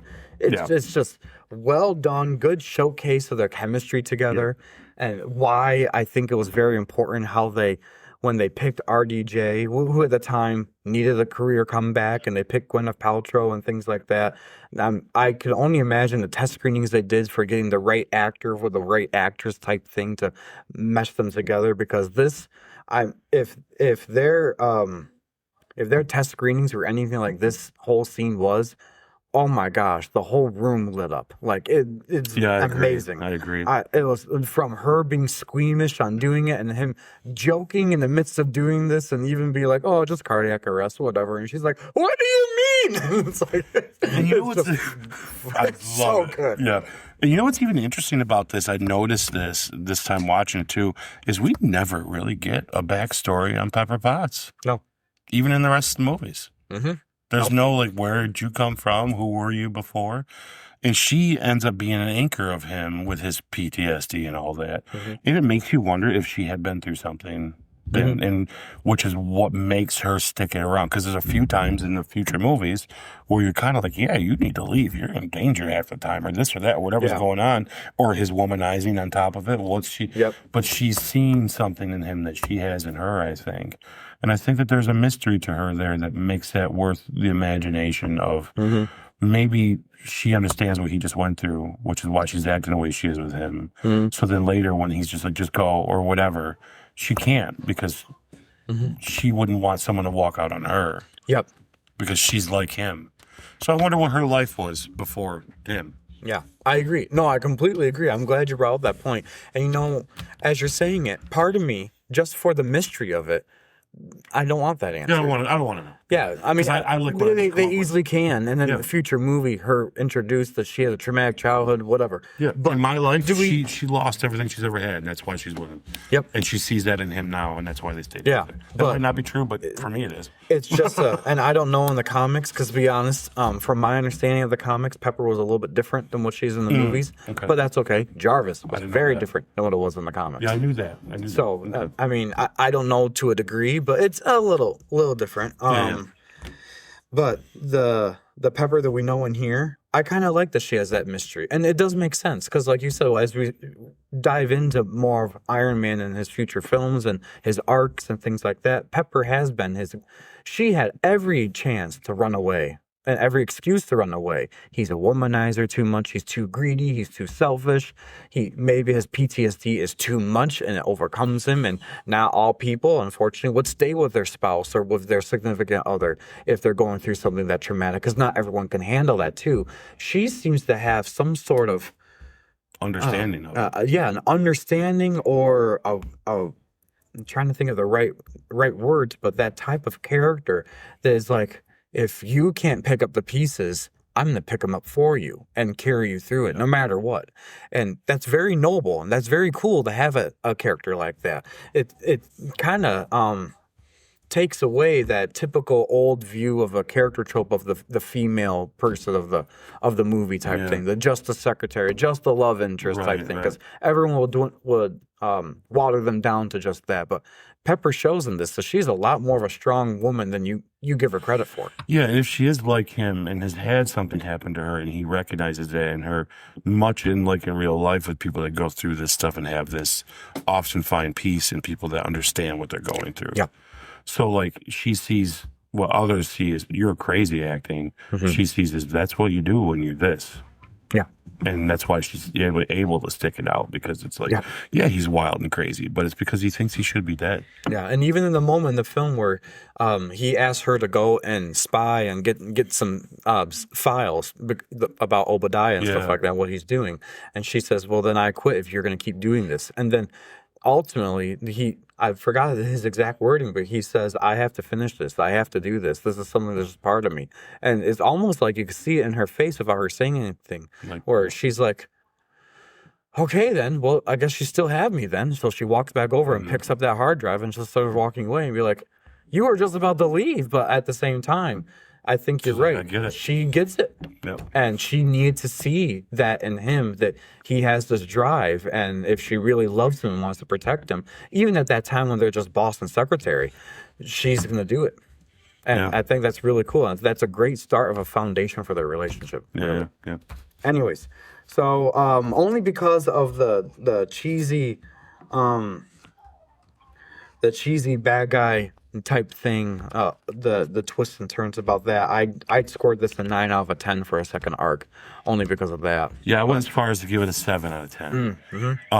There's a couple jokes that happen in with the building of the suit that I thought, that's not that funny. Yeah. And it's a little outdated. And when I say that, it's like the one where you caught me doing something worse. It's like, that's not as funny. And especially with the special effects in that moment, it has not lived up to par. But I give it a lot of excuse with the time that's made. Yeah. But at the same time, it did kind of look bad, and the joke was kind of sour, so it kind of was like, that's a little stupid. You know what I mean? That kind of felt cringy. But that didn't make it a 7. What made it a 7 was, the terrorists, just as scary as they were in the beginning, they seemed like a bunch of wusses in this meeting with Obadiah. Yeah, It bugged me. I'm just like, Obadiah. In that is why I gave it a 7, is because I don't buy the massive evilness that Obadiah really is. You're talking about a guy who once loved this dude, that even if he come back, and yes, the motivation is money. And sure, he says, I'm going to take the company in a new direction that probably is going to make us broke, which doesn't actually in the long run. Yeah. But let's say it does, it's going to, and you're worried about it. He sees more money in making weapons. You're still going to be mad enough to kill him? You know, like to murder this guy? Yeah. Like I really felt like, I just needed something more. You know, like maybe a realization that he's not really been the best of friend to his dad either, type of thing, right? Yeah. Because it just seemed like this guy's awesome until you take the dollar signs away. It's like, wait a minute, because Alfred and Batman would have burnt the Batcave to the ground to save Bruce. Yeah. You're giving up all the money in the world to save Bruce. Yeah. I'd be like Alfred, be like, wait a minute. If you get rid of the house, I got nowhere to live. Now I'm your big evil villain. Yeah, not betraying him to sell Wayne Tech. Like, I'm not buying it. Yeah, it's like something, and I think that was just that. I think they just hoped that you just go with it, and we did, and it's okay. And some people could say that's nitpicky. I don't feel like it is. No, I think it is. I think it's a little more mustache twirling, cheesy. Yeah, and I wish it wasn't, because the actor's great and he's a villain I didn't want to see be a villain because I liked him so much. And when he goes bad, he's great at being bad. Everything he does is great in the movie, except the turn doesn't make sense to me. I completely agree. I was looking through my notes here. 7 out of 10, I give it. I should downgrade my score a little bit, because I do agree, because I was looking through my notes and I'm like, that's one of the parts I put on here. It's kind of like an overrated moment, is that the terrorists aren't really the terrorists. There's like a bunch of gang kids, like, sorry, boss. Yeah, it's like, where'd you guys come from? Yes. You're supposed to be these scary guys. Like, what's going on here? Yeah, exactly. So I agree. That scene where, I mean, it's cool to showcase that device and what it could do and all that stuff, but you're not telling me that some other soldiers couldn't have walked in and like, you're done. Yeah. You know, like.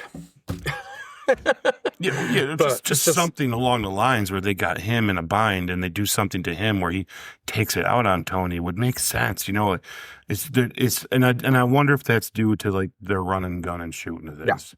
Right? Okay, well, this is good, and do this and do that, and where yes, this all works, but if in another movie at another time, you don't get away with that. Yep. Yeah, for me. Yeah, I agree. So. Anyways, so that's moved on from that one. Now we're getting to the third act, the final act, and I'll read this little tidbit of what happens here. So it's basically Iron Man versus the Ironmonger. Stain completes his massive suit, the Ironmonger, and moves to eliminate Tony. After discovering Stane's betrayal, Pepper helps expose his crimes, but Stane retaliates by stealing Tony's arc reactor, leaving him to die. Weakened but determined, Tony uses an old prototype reactor to suit up one last time. The final battle erupts between Iron Man and Ironmonger, culminating in a showdown at Stark Industries. With Pepper's help, Tony overloads the arc reactor, powering the facility, defeating Stane. In the aftermath, Tony defies expectations at the press conference and publicly declares, "I am Iron Man," redefining what it means to be a superhero and setting the stage for a larger universe. Mm-hmm. All right, so, Ike, in your opinion, did this ending land? Yes. Yes. I'll start right out quick with, now that we've gotten past him being bad and we're just going to watch him be bad, he is awesome as a bad guy. Yeah. And he's scary and he's mean and he's going to get it done. Mm-hmm. And I like that this isn't like we're saving this. Well, they are kind of saving the city at the end in a way. But like, I like that it's not a world defining moment of him being Iron Man. Yeah. It's all inside stuff. He's going to put on the Ironmonger suit to kill Tony and kill her and take control and all that stuff. And he's just got to stop him from doing it. And I'm like, I love it, because with an origin, we don't need to go all our stuff in one basket. He doesn't need to save the world yet, right?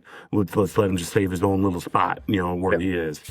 And so it's great. And the Ironmonger thing is scary. And I love it when he takes him up to space and it freezes. And it's so cool. Yeah. And some of it's really cool. It feels real clunky. Both of them do, which is neat because they should. And Pepper plays a good role in doing this, in helping at the end. And it is like he kind of like, blow it. I'm here too, but get rid of it because he can't have it. And, so he puts himself in danger once again. We'll see that continue on in his life, And it's like, it's a great ending. I love it. Yeah.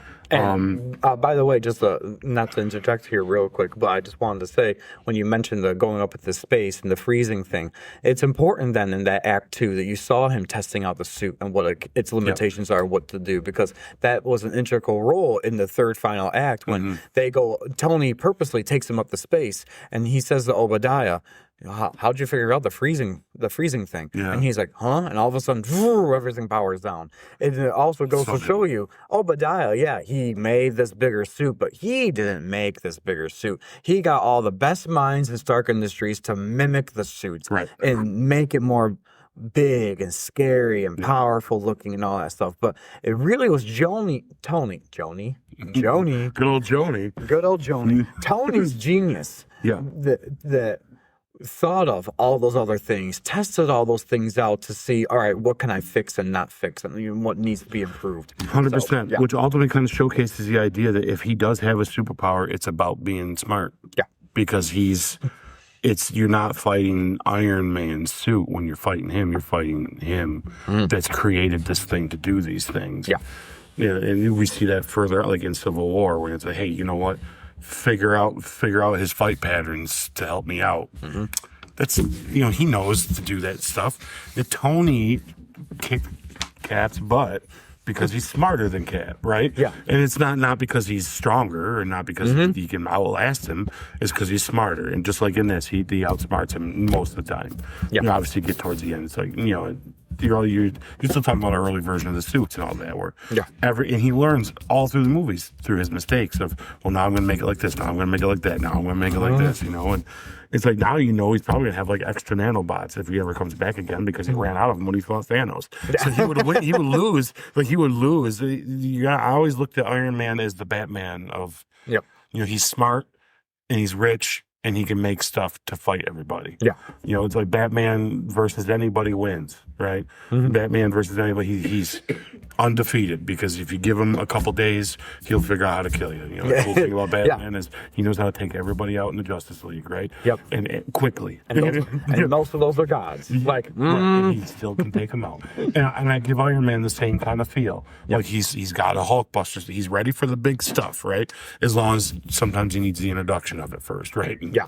But great. And this whole deciding for him to stand there and just do this, I am Iron Man, is like complete opposite of what Yep. you expect all these superhero Yep, movies. exactly. Yep, I wrote that here. Because everyone's got a face, and Yep. everyone's got a mask, and everyone don't know who we are, and it's a part of a whole side story. And him doing that means you're just like, whoa, where could this go now? Yep. Because he's just out there. Yeah. Like, not only he's put himself in a very bad position, dangerous wise, but Yep. he just is like, and its part speaks to his ego a little, but it also speaks to, I think he doesn't want someone else to do it. I don't think he has to be the one. I think that's an act a lot of the time. This whole idea, yeah, it's me, I'm the best. Yeah, it's me, I'm the best. I think that's his mask of the PTSD. And I think that shows through there more. Because even in the future, he comes off cocky with everybody. Yeah, it's because I'm awesome, right? It's like, yeah, that's kind of how someone's acting who's got a mask on that's beyond him. He's already wearing a mask.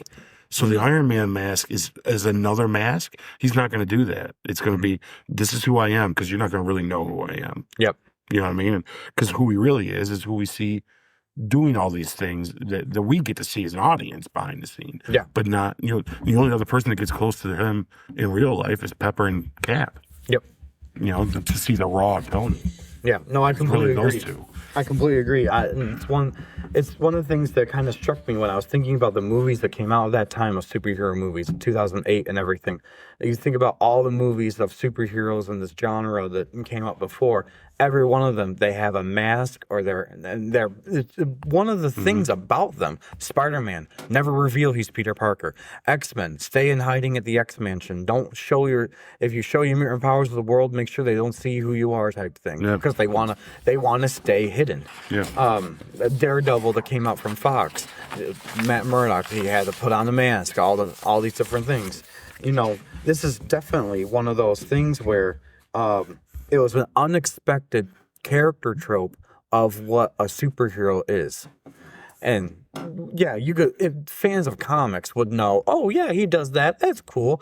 Heck, one of the biggest revelations in the Civil War comic book line is when Peter Parker shows to the world, I'm Spider-Man. That made a big deal. Obviously, they didn't do that in the MCU, but It did just differently though. Yeah. Yeah, but it was later revealed through Mysterio, all that stuff. But the thing about this is to the wider audience at large, when your average moviegoer goes and sees they're going to watch a superhero movie, they see him in a mask on, all that stuff. They're like, oh, by the end of the movie, they would never have guessed that he was going to reveal himself to the world and so publicly. And so that statement, I am Iron Man, is much more than just him revealing himself to the world. It's starting to redefine what we as an audience are to think of superheroes moving forward.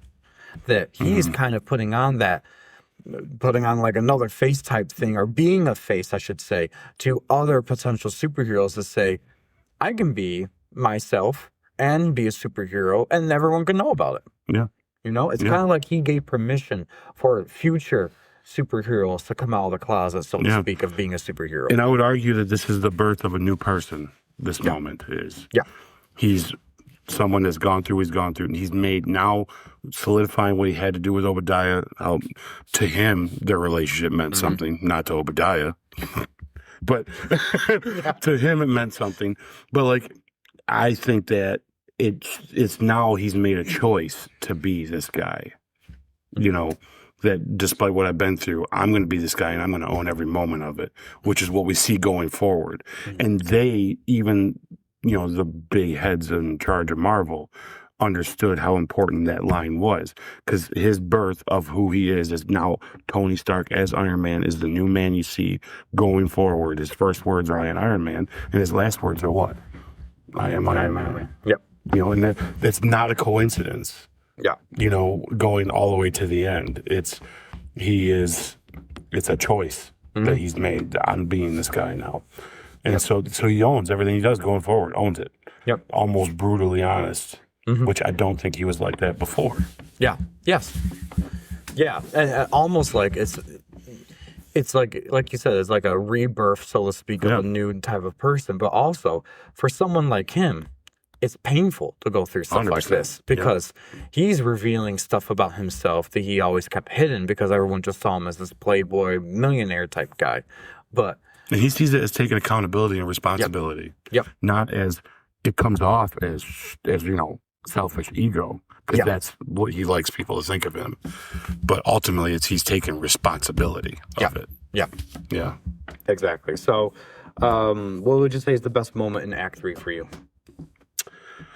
I think we agree. When he says I am Iron Man, that's awesome. And I do like when he takes him to space and he says to him, how'd you fix this? That's one of my other favorite ones. It's just a good moment. It's like, oh, wait a minute. Yeah. Oh, you're in trouble now. But it's hard not to say this one because, like, once again, it's the last thing we hear of him, too, at the end of this whole thing. So, to me, it's like, it's iconic. Yeah. When I walked out of the theater, that's what you're left with is, I can't believe he just told everybody he's Iron Man. You know, you felt like the woman did when she was sitting in the chair, like, what the heck did you just say? Huh? Yeah. You're almost like, should you do this in this movie? Yeah. Well, I almost thought it was a bad idea. I'm like, why would they do that? And I'm like, wait, that's awesome. So, think about it. Sometimes it's just doing something that you wouldn't expect. Yeah. And then just seeing where the pieces fall after that. And that's why I thought that's got to be the best moment, is because I can never imagine them doing a Batman movie. At the end of Batman, he says, I'm Batman. You know? You would not see that because that's not how Batman operates. Yeah. Anyways, but... yeah, so what would you say is the biggest issue for not just Act 3, but in the movie in total or anything? I really didn't have too much of a huge issue myself because I also have to put into perspective, this is the first MCU movie, so they have to make this as cookie cutter as possible to see if it's going to be appealing enough to make that 6-picture deal that they did actually worth it. So I think they played it safe for most of the stuff. They took risks, like with the Iron Man thing, just to see where they're going to go with it and all that stuff, but I didn't have a big issue really with the movie overall. Yeah, I think if I were to, pick some nets, maybe, so to say, maybe I would say the fight between him and the Ironmonger could have been a little more, but not as public either. So that's it. Other than that, it was good. Yeah, I don't CGI wise, I think it held up really well. Yeah, there's a couple moments of it. But once again, I don't care because it's the time too, right? Yeah. And it didn't hurt it at all. I would say maybe the fight felt a tad anticlimactic, where it's like, okay, it could have felt a little more dangerous, maybe. But that's being picky. That's a whole just me watching a movie. I may have added a few little more in there with him, but that's about it. Let's see. For me at least, the climax I thought was a little bit earned. Yeah. I thought that a typical good guy versus bad guy fight. Good guy, of course, wins, and all that stuff. So I thought it was very cookie cutter, but I'm not saying that in a negative way. Like I said, if this was the 8th movie in the MCU, I would be a lot harder on this because at that point, the franchise has proven itself to not only be sustainable, but also be able to push these boundaries. And I think that Iron Man 1, the way they did it, they pushed the envelope on a couple of different things, which is really cool, especially trying to make it more realistic looking for us, or appealing, I should say, for us. But for this movie, I forgive a lot of that stuff, so that's why I say I'm fine with it. And I did give the third act a 10 out of 10 for the most part, just because I kind of expected it. So I wasn't disappointed. Yeah. If anything, it exceeded expectations with the revelation of something I am Iron Man that you normally, when you go into a movie like this, wouldn't have expected. So. Yeah. I'm going to save what I'm going to say for the hot takes portion of it. Okay. But I give it a 9 out of 10. Some of that's got to do with that. And the 9 I give it is, like I said, I kind of do feel like in the fight, I kind of felt like, okay. Oh, cool. Okay. Oh, cool. And I wish there was a little more spectacle, even if it was not as public. Yeah. So other than that, I give it the 9 out of 10. That, and I still, it's a residual of, he goes so bad. And part of me is like, man, why? And it lingered with me. And I can't lie that it did. I want to say I was able to get past it and watch that third act at the end and not think of it again and just accept it. But even at the end, I'm just like, why? Why? So it just bugged me, and it kind of felt like it was tugging that way. Yeah. Because even at the end when he's dying, you're kind of like, oh, there's something there. It's like, why'd you do this for money? Like, oh, it's like it just really bugs me that I wish it'd been like, oh, because of what you were doing, it killed my kids or something. Like something to make him like, oh, okay, I can see why you're upset. You know, and maybe you kind of went crazy and you're doing something we all shouldn't do. Yeah. But at least there's a reason. Yeah. Because if it's the money, it's like this entire time it's been there. Yeah. You know, I'm not a fan of that part of it. Yeah. Other than, unless maybe Tony was as bad as him, but they don't ever allude to him being that bad, so I don't know. Yeah. I don't think so. Yeah, they alluded more to Tony being more naive about his own company. Yeah, for sure, because when he sees the Stark bomb, he doesn't know that, when Obadiah clearly knows that. Yeah. Yeah, and to me, that's like, so he's been bad the whole time. I don't know. I guess maybe that's where I need to accept that. I guess he has been a big douchebag the entire time, just good at being their friend. Mm-hmm. But when you get to know Howard even later on in the stories, like when we get to the other movies, they wouldn't hang out with a dick like that guy. Yeah, Howard wouldn't. He's more Obadiah, in my view, from a retrospective of the whole thing. As we're talking about this, and as you're making some very valid points about it, it's almost like he was just more power hungry than anything else. Yeah. And so, and of course, giving weapons to the enemy helps keep the business of war going. So it makes sense. And Stark Industries is the weapon business. So that part all makes sense. I don't know.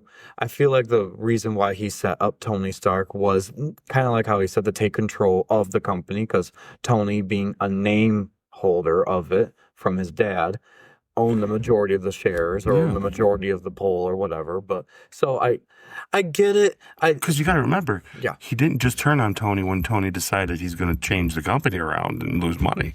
Yeah. He set him up from the start. He did. So it's like, so when we look at the Howard that we see by the end of Endgame, because they do a great job at letting us get to know who Howard is, Yep. whether we see young Howard from Captain America and so on and so forth.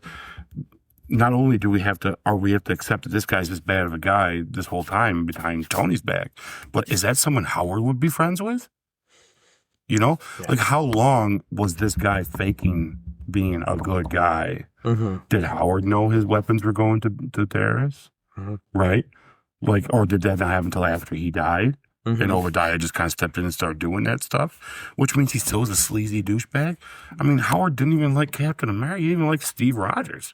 I feel like how's he going to like Obadiah? You know what I mean? Yeah. I feel like when it came to like either Howard and Obadiah or Tony and Obadiah, Howard obviously was a genius, and he got that passed down into Tony. So they're more of just like the face of it. They can make this stuff, so they could get their names on things, and they could get their patent done and all that stuff. Where Obadiah is more of like the business savvy type things, where he's going to keep the company afloat. He's going to be partners with Howard. He's going to then mentor Tony into getting a full on board position type thing or whatever, you know, like the leadership type role. But obviously Tony is a far fall from grace from his dad in regards to like the flamboyantness, I'm gonna be dating different women, I'm gonna go do different parties, you know, do all this stuff. He was just there more as the face and the name. So getting rid of that legacy so Obadiah could take on the full reins, I get that. It's just, I agree with you. Why on not do it to some Howard points. though, instead of waiting for his son? Yeah. Like, what's the wait? Why this guy this whole time? Yeah, why? Like it said in the beginning montage that Howard and Obadiah were partners, and then when Howard's untimely death, Obadiah took on the reins until Tony became of age, and Tony stepped into his father's shoes type thing. Control. That was when he was the most vulnerable. It'd be a lot easier to kill a young baby Tony Yes. than an adult Tony and do this whole charade with the terrorists. Yes. Yeah. So it's almost It bugs me. It bugs me. Yeah. So I can see where that would be like okay, you missed your opportunity, and now this is what you're doing. Mm-hmm. So. Yeah, it's a little nitpicky, but it's nitpicky. To be honest, though, about it, right? Like, it's what went through my mind watching it. Yeah. But when you hear my hot take, you might be surprised how I fix that.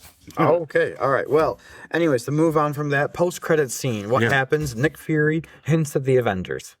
The purpose was to set up the Avengers. It was a huge payoff just a few years later. How important is this to the MCU? I put very, of course, because this is the foundation of everything we know of the MCU. For me, a hype level was 100 out of 100. Be like, oh my gosh, we're getting the Avengers, which means you automatically know Captain America's coming up next, Thor's coming up next, Hulk's coming up next. Some of these characters that didn't even have a green light film yet, that we know of at least in the public.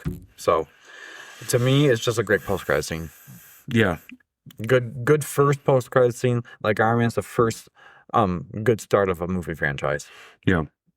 I think it's got that going for it.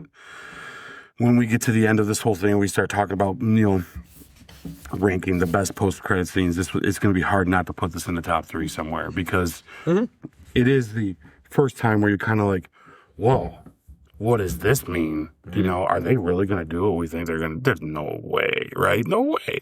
And I actually was probably some of the reason why Iron Man made so much money, because when I saw Iron Man for the first time, I didn't stay. Because I don't know what the hell a post-credit scene is, for the most part, right? Usually post-credit scenes were very rare in between. And I stayed. So I had to go see Iron Man again to see what everybody's talking about. Because at that time, we had the internet and stuff, but it wasn't as perfect as it is now. You go on TikTok and find, clips of movies not made yet. You know what I mean? So AI and all that crap. But like right now, it's, with that, it has that going for it. Then Samuel Jackson showing up, and and he says the Avengers Initiative, or however he says it. I'm just like, that is awesome. We're putting together a team. Yeah, that's right. and you're just like, oh, this is, and you know what? That's for all the nerds. Anyone that doesn't know comic books probably would be like, I don't know what that is, but that's kind of cool. But anyone that knew where this guy's from and what could be coming, you realized you just watched a movie where in this same universe, things like the Hulk are going to be around. Yeah. Like, what? What's this going to look like? And you just couldn't wait to see what that's going to be. So, because of the hype, of the timing of it, and it's a perfect, quick, easy, boom, gotcha.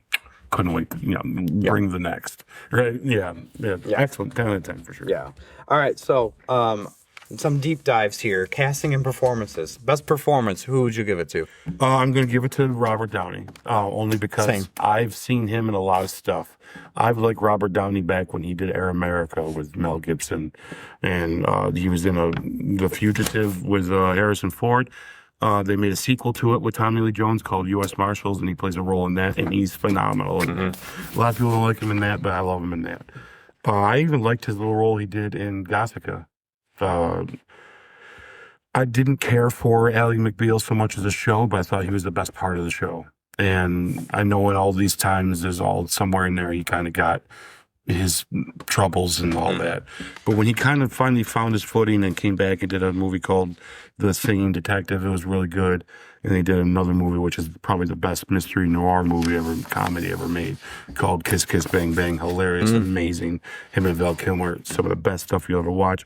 Highly recommend it. Then this happened. And it's like, he just made this him. Like, and I love it, and I think he's great at it. And he's done great stuff beyond this, too. Yep. I know not everybody likes the ones he's done. He did a movie, Robert Duvall, called The Judge, which is beautiful. If no one's ever seen it, you should watch it. It's really good. And that was in between his MCU stuff. Some call it failure because it just didn't make $1 billion. But it's still a phenomenal movie. Yeah, I think Robert brings it. I think he brings a believability. I forget I'm watching him. A lot of my favorite scenes in the MCU going forward is with him. Whenever there's time where they're just talking crap, I could watch it all. I could watch him and Bruce talk science stuff I wish they did mini episodes of them just talking random stupid science stuff, because they're just funny. They bounce off each other well. Yeah. I wish there was more of them guys just talking together. So yeah, Robert's great. I definitely give that to him for sure. Your most surprising performance? Jeff? Yeah. Because other than not buying him going bad, he plays bad real well. Real well. And there's a couple real dark scenes, and one of them we'll talk about when we get to that question. The couple dark scenes that you're just like, ooh, he went there. And about 3 times he does a couple things that makes me think, Yeah. About 3 times there's a couple things that makes me think That's a scary person right there. And I just wish he earned that scariness, but we already went through that. So Yeah. All right. For me, for the most, I agree with you. For the best performance is RDJ. And remember, this is back in 2008. Gosh, I forgot how old I was. I was young. I was a kid. So I didn't know any of Robert Downey Jr.'s history before that. My introduction to Robert Downey Jr., probably like a lot of people, not everyone watching, but people of my generation watching it, would be Iron Man was their first introduction because they only learn about his lows before that, and then all of a sudden he's Iron Man, and now he's everywhere type thing. So, anyways, for RDJ, everything you just said, I don't need to repeat it, but that's it. Most surprising performance, I would say. I had a mixture between RDJ, but then again, I didn't have anything to base it off of. So I put on there Gwyneth Paltrow, but you are more of a movie buff than I am, so you knew of some stuff she did beforehand, where, again, I was introduced to her in this movie. And so, yeah, I would say that I liked her. I thought she was good, so I'm going to put her just to cement it in as my most surprising performance. That it was like kind of what we said already in the podcast. This is a female character that didn't do the typical female trope. She's a strong, independent woman on her own who chose to stay with Tony and see things through and help him along his journey, whereas she easily didn't have to, type thing. So, anyways, I'm gonna say Gwyneth. Weakest performance. I'm gonna start off. Yep, it's okay. And I am sorry. I do know a little bit of this actor, not too much, but he is a good actor. I just think he was not cast well for this role. Terrence Howard as James Rhodes. I think that, listen, his lines were good. I did not feel he, as a character for that movie, added enough that we needed him. And I don't mean that in a negative way. And I do feel like Don Cheadle played him drastically better. And I think that showed because in the second movie, not only did he get a bigger role as for Don Cheadle himself to do it, but the character had a little bit more oomph in him. Just in all of his line deliveries and all that stuff. So Terrence Howard did an okay job. But honestly, there's not a moment in this movie where I thought we needed him. Okay. And so that's not just the writing of James, too. I think that's also whatever was going on behind the scenes. We don't know exactly what it was. We hear something from Terrence Howard. We hear something from Marvel. We hear rumors, all that stuff. Regardless of what it is, there definitely was something going on that it wasn't that big of an impact. And I think it was felt in his performance. I think someone else playing James would have been better. And they ultimately did recast him, and I think it was for the better. And probably for the better for Terrence Howard, too, because he went on to do other big things, too, after that. Yeah. So yeah, he didn't hurt from not doing anymore. That's true. Yeah, exactly. Yeah. So what was your weakest performance? So this is where we're going to have another category later where we do talk about some hot takes. And I have 3 hot takes. And I can't get around it. The answer for this one is going to be a hot take. And my hot take for the weakest is Gwyneth Paltrow.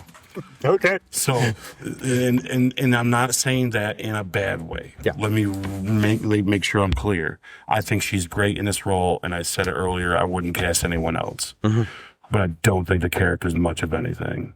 And unless I'm going to believe my own fan theory that she has a background of being like him. But that's just a fan theory because nothing like that's discussed in the movie and forward. Because right now she's just a reactive, kind of weird, why would you deal with this guy kind of person? And where it works between them is why it's okay. But it just means, what did she have to work with? Just try to keep up with RDJ and we'll be fine. And that's what we got. And it worked because she did. And she's likable. And she's got a nice face, and she's a good enough actress to do what she did for this, or actor to do what she did for this role. But there's not much that was asked of her, and I think it kind of shows because there's not much asked of her in the future either. So that's my hot take, but truth. I do believe out of all of them, it's still good, but it's the weakest. Yeah, as weird as it, because I can't think of anyone in the movie really did a bad job. I mean, really. Yeah. They all did a good job. So All right, casting wins or misses. What would you say? Is there anyone that you would have? I mean, you know what mine was because of the weakest performance person I put in there. Yeah, but- you know, I hate to bang the gong and say that I don't have an answer, but I don't know. I think this is good. I don't think there's a problem. If there's any problem with any of the characters, it's all in the writing and not in their acting or cast wise. I mean, Terrence, obviously for you, I know this is going to fit under that, but that's going to be where I'll talk later about why I don't believe that either. So yeah, for me personally, I mean, you probably could have cast the guy for the head of the terrorists as a more recognizable guy because he really didn't do much, and he kind of later on gets a little annoying. But once again, that's not that actor because I think he did great as an actor. It's the writing of who he is, right? It sucks. Yeah. You know, so yeah. All right. I think that's as honest as I can be about it. Yeah, no, that's good. That's good. So direction and production. We're getting close to the end, guys. So just Yeah, we'll say hit through these quick. yeah, but director style and vision. What did you think of it? Yeah, so I'm just going to tell you my whole gist of all of these real fast. Yep. So director style, I mean, I love Favreau. I think he's great. He makes awesome movies. If you haven't seen Chef, watch it. If you haven't seen Cowboys and Aliens, it's kind of campy, but it's fantastic. Yeah, he's a great director. I think he's done great with Star Wars, even though you Star Wars people don't like it. I think you're stupid. I think he's awesome with it. And so I think, I think he's great. I think that was the best choice. As far as I'm concerned, they kind of took a chance, and that's a good guy to take a chance with. You know, because he kind of delivers when it really needs to happen. The cinematography, it holds up well. You're right. You put it on here, it's good. There's nothing in it that makes me go, oh, I can't believe that shot. There's a couple moments where like that's a cool shot, but nothing stands out. I feel like he just was worried about getting it done, which is okay, which kind of brings the action quality. It's good. It could have been a little more in some spots. CGI, it's good. You know, it's for its time, it's good. A couple times I'm like, eesh. But for the majority of the time, for him being in a suit flying around with planes and all that kind of stuff, it looks great. Music, it's you know, I'm not a big AC/DC fan. So it didn't make me go awesome, but for the character, it's awesome. So I'm glad it's his, and I'm glad they continue that trope with it. And the rest of the music, when it comes down to his theme and all that, it really isn't. There's nothing that sticks out to me that makes me go, "Oh, I gotta download that and listen to it on my iPod." You know, but it doesn't hurt the movie either. So it's just fine. I agree with everything you just said. I think the cinematography and visual effects hold up pretty well for the times. They're good for the times, and they hold up well even today. So See, the thing about CGI too, and I put it was a good quality CGI, great quality actually, in my opinion. A movie can have really poor CGI, but if the story is good enough, we tend to forgive some of the limitations of what computers and what they can do and post-production and all that stuff. So even if this movie had poor quality CGI, the storyline was fantastic and good. That I probably could have overseen some of it. Depending on where the CGI was and how in-depth it was in the fight scenes type thing, it could make it a little hard to watch the fight scenes, but for this movie in particular, it didn't have that. It was still very good for the times. You could tell they definitely poured a lot into it, making sure they looked good for their first movie, make a good impression. So I think it was good. And director style, I agree with you. Jon Favreau, I didn't know of him too much before, other than I remember him being a side character, I think, in the Friends TV show. That was it, for like one or two episodes or something, or what if it was not Friends, it was Seinfeld. It was something that he was in a sitcom for a couple episodes with a boyfriend of somebody. But anyways, I didn't know he was actually a director too.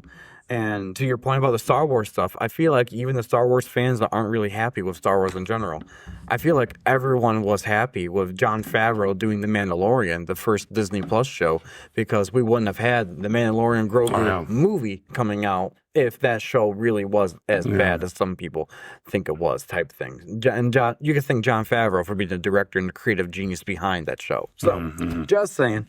Other than that, I agree with your direction and production points of views on them, for the most part.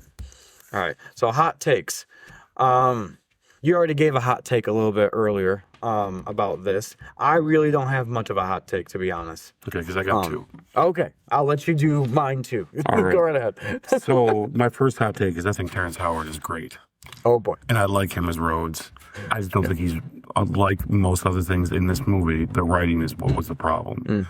I actually think he would have been such a good Rhodes that we would have had a Rhodes movie of his own if it was him later on.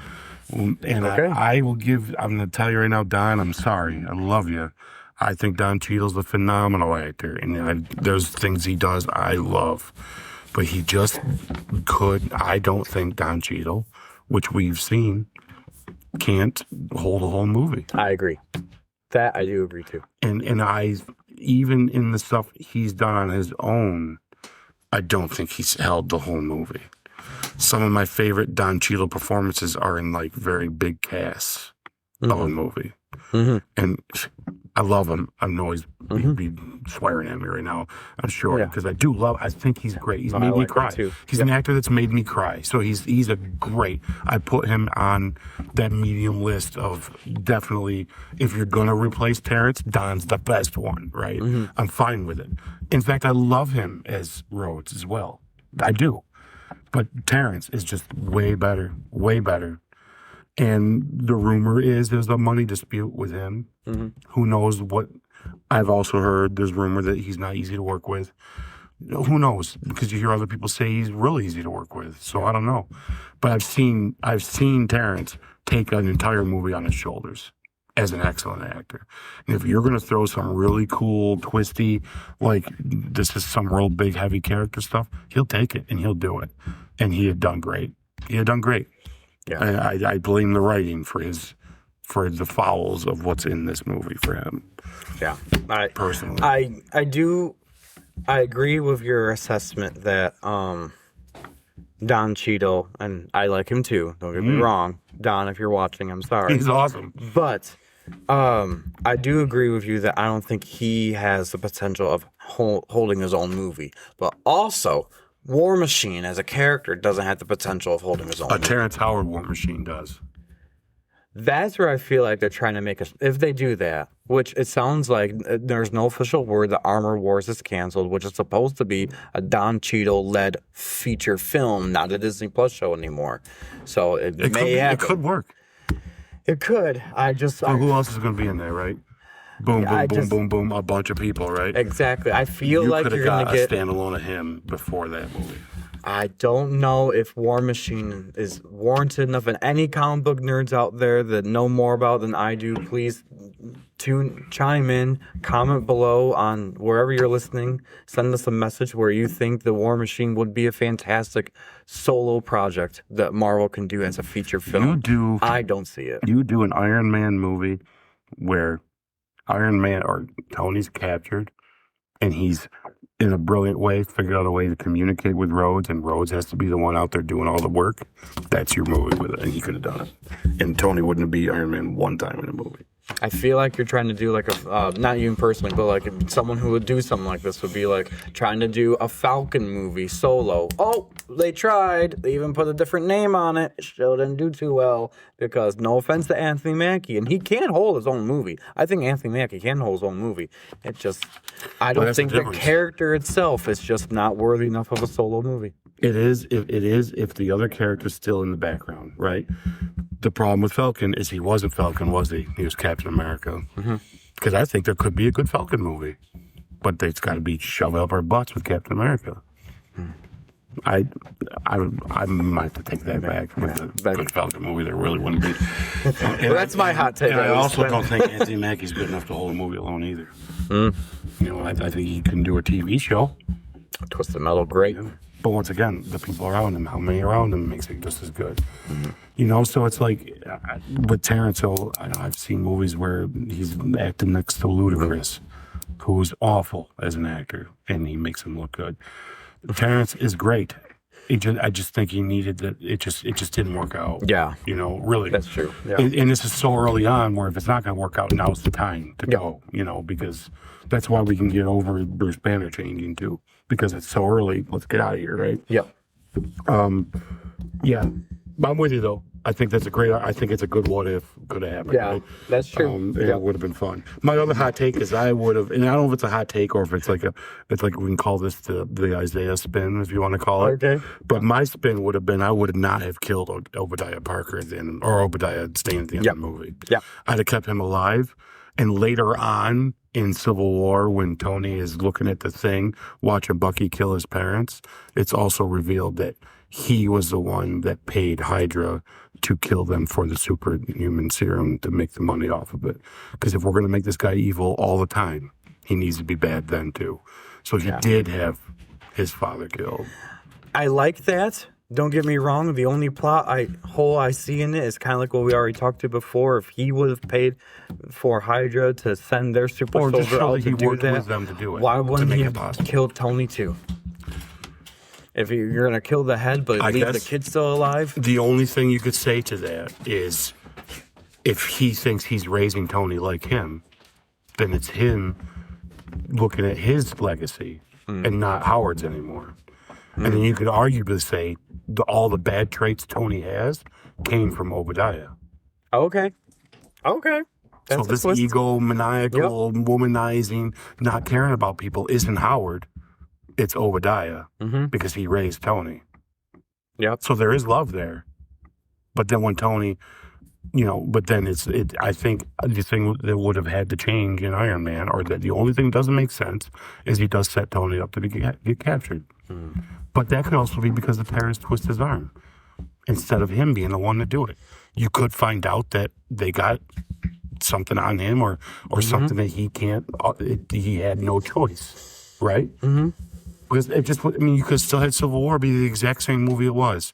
Just add in that caveat of, how do you think that they found your parents? Yep. Obadiah. You could still have Bucky be the one that kills him and still have the exact same thing play out. But what neat, then you realize, oh my gosh, what a world we live in where what if Howard didn't die and he raised Tony? Tony wouldn't be who he is. Sure, things might be different. Obviously everything's happened for a reason, right? Yeah. But you could arguably say that by the end of the entire saga, we don't really have a sour taste in our mouth about Howard. We're led to believe it through Tony as an unreliable narrator who doesn't like his dad because he thinks his dad didn't spend enough time with him. When ultimately he only learned from a guy who was a piece of crap how to be a man. And that's why he was the kind of man he was before he went to the Middle East. That'd be my argument.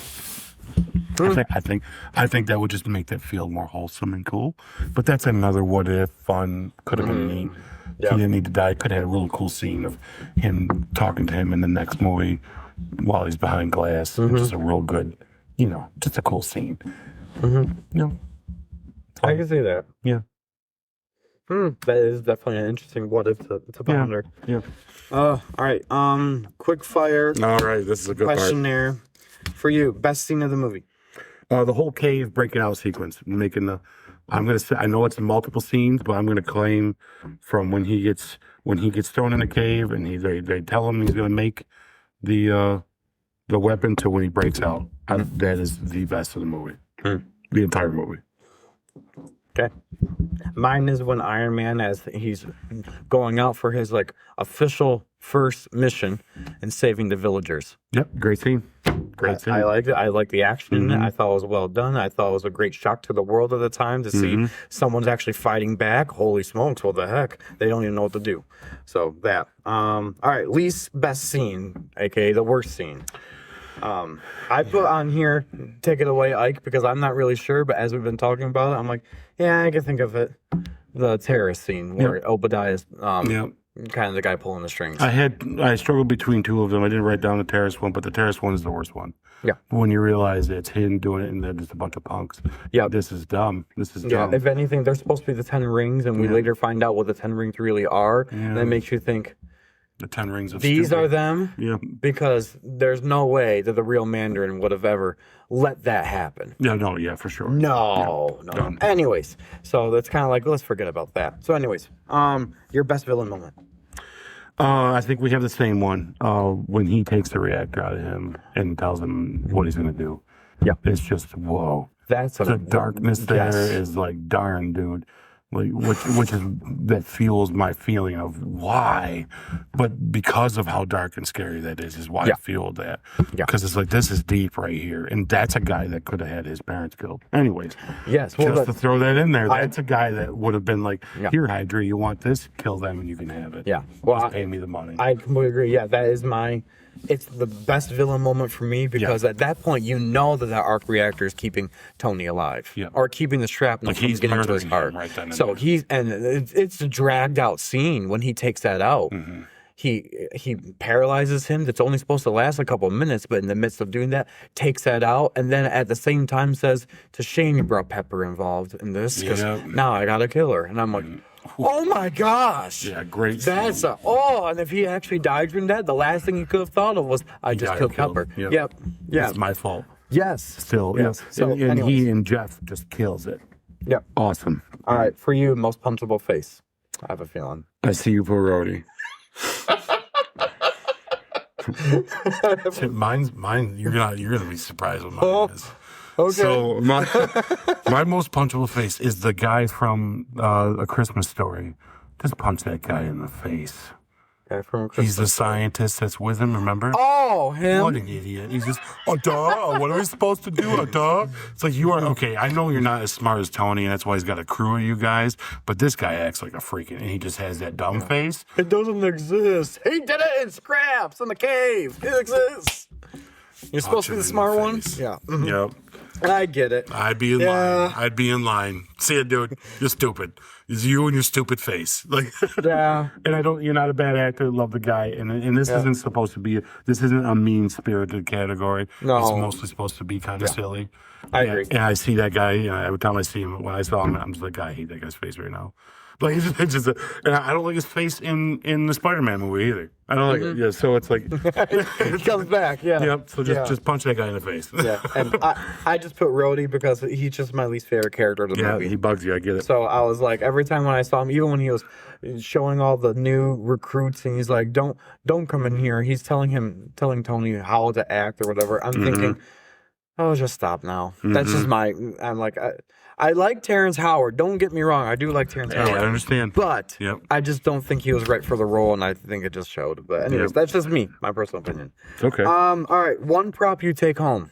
You see what mine is. And it's probably something I don't know if you would have thought of this, but as I'm watching the movie, I'm trying to find that's a great something. One. Go ahead and say that one. All right.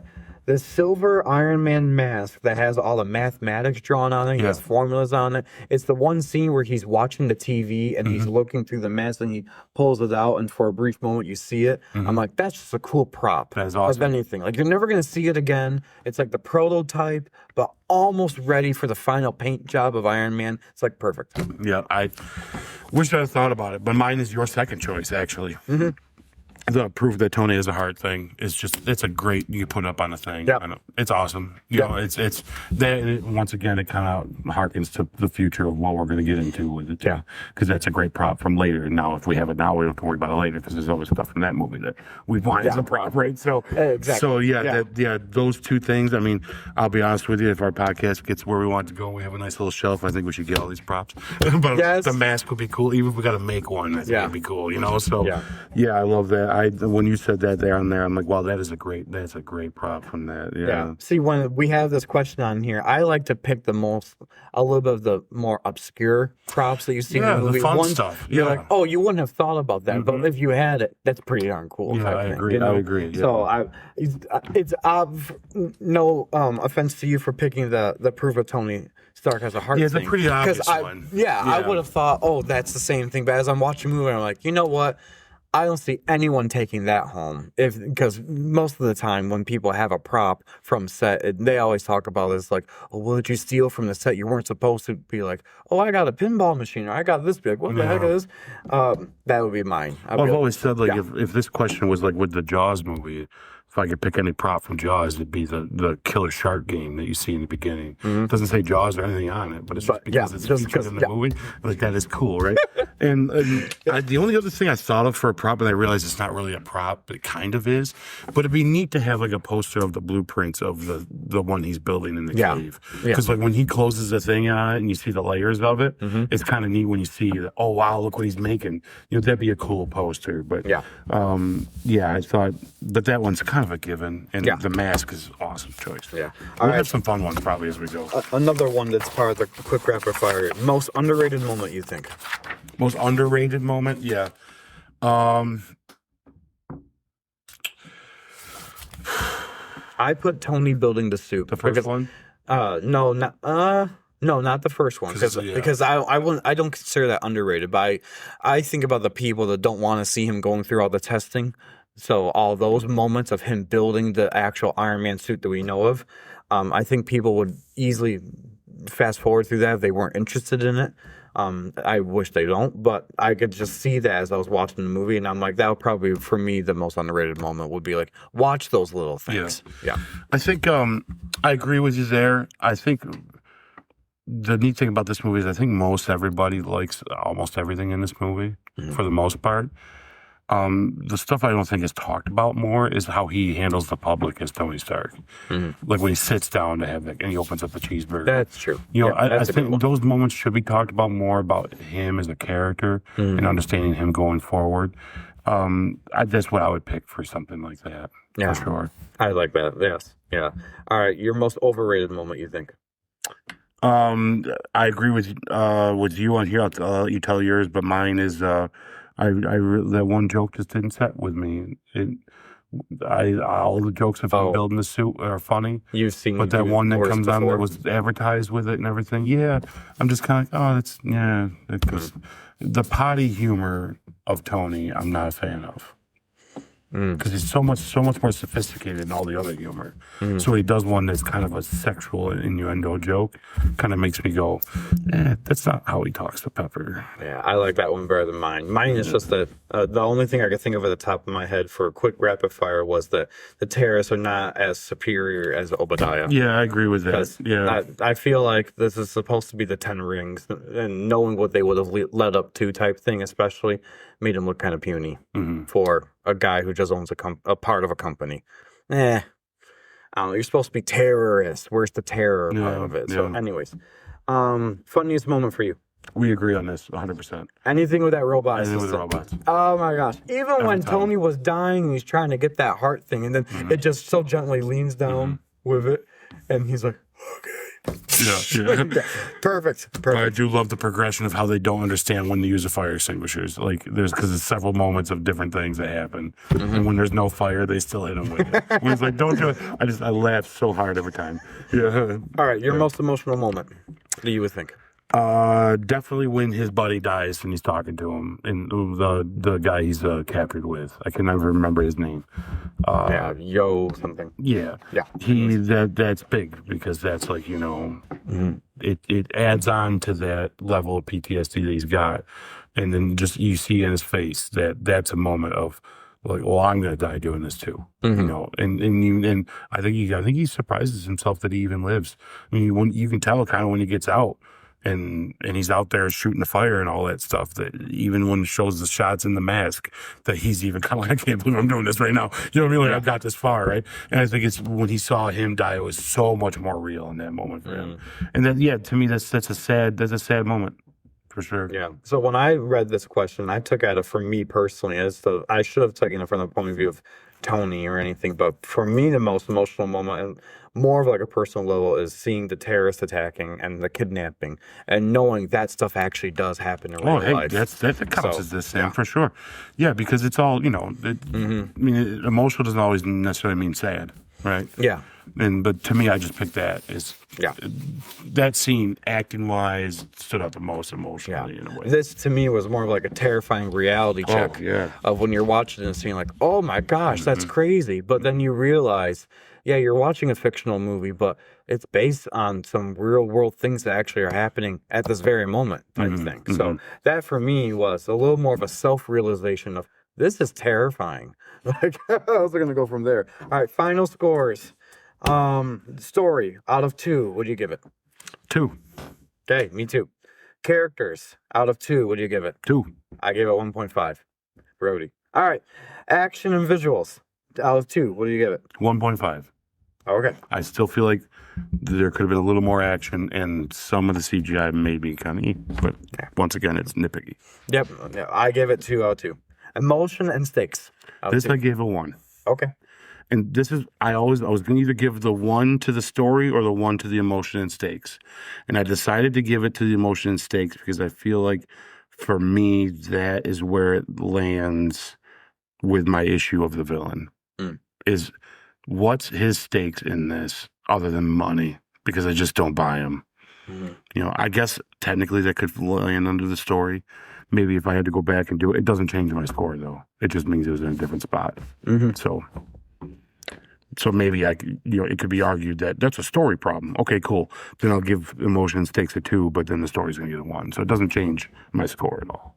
Okay. I may have put it in the wrong spot now that I look at it. Yeah, that's okay. All right. I gave it a 2 out of 2 because I thought the emotion and the stakes are pretty high for me personally. Yeah. All right. Rewatchability and MCU impact out of 2. So I give it a 1. Ooh, okay. This is why. Yes, the MCU impact is huge, especially with like what I discussed with him going forward, right? The rewatchability is up there. Although I will say there were times where I kind of was like, okay, let's get past this. And I don't know about you. Did you only watch the movie once this week? Yeah. I watched it 3 times. Oh, and step up my game. Well, you don't have to. I know. I'm just trying to be. You know what I mean? And maybe that is by the 3rd time was kind of like, but no. Even my first watch of it again was kind of like, yeah. I don't know if I could wait a while before I visit this one again. Like if I don't watch Iron Man 1 for another 5 or 10 years, I'm okay. I feel like I've seen it, and I'm cool with it. And if it was on, let's watch it. If we're doing a marathon, let's watch it. But if I'm home alone, I'm putting on Thor Ragnarok first. You know, to that point, I was going to give it 2 too, but I do agree with you when it comes to the rewatchability factor of things that, I guess I think I graded this from what I remember for rewatchability as it still holds up type thing. Whereas rewatchability really is supposed to be, can you put this on? How often can you put it on without getting bored type thing? Yeah, and I'm not saying you're wrong. If you want to rate it on what you have it, you can, because you're not wrong. The way I do see rewatchability is how many times can I watch this movie and not be sick of it? And I've seen Jaws 200 times. I have no desire to see Iron Man 200 times. I get it. Yeah. You see what I'm saying? Like I've watched Independence Day more than I've watched Iron Man, and Iron Man's a better movie than Independence Day. Oh boy. But it's more rewatchable. It's rewatchable, yeah. So it's like, that's where that falls for me. That's why I give it a 1, where it's good. I don't want, this is on the better of, you remember when you and I talked privately about our top Marvel movies, which we'll get towards the end of this whole thing, but it doesn't mean it's rewatchable, but I do. I mean, look at F1 when we watched it the other day. It's my 10th time watching that movie since it came out. I mean, it's just that it has a rewatchability for me that this doesn't have. So. And that's true. A lot of that is that's very personal. Very personal. That's just what I was about to say. Like I've watched Fantastic Four since it came out. I can't tell you how many times I just turned it on, just pressed it, just because my love for the characters themselves and that I'm so pleasantly surprised at how that movie turned out, because it could have been bad like some of the other past iterations. See, I've only watched it once since it's been out. Yeah. But it's only because I did like it the 2 times we saw it. I liked it, right? Yeah. So I've seen it 3 times. Yeah. And I'm not saying I won't watch it again. And of course, almost every X-Men movie. It's way more rewatchable than this. That's true. Yes. Yeah, so I get it. I would agree to that. Yeah. All right. So my final score is about an 8.5 out of 10. Yeah, my final is a 7.5. Pretty solid. Yeah. All right, pretty close. So let's see.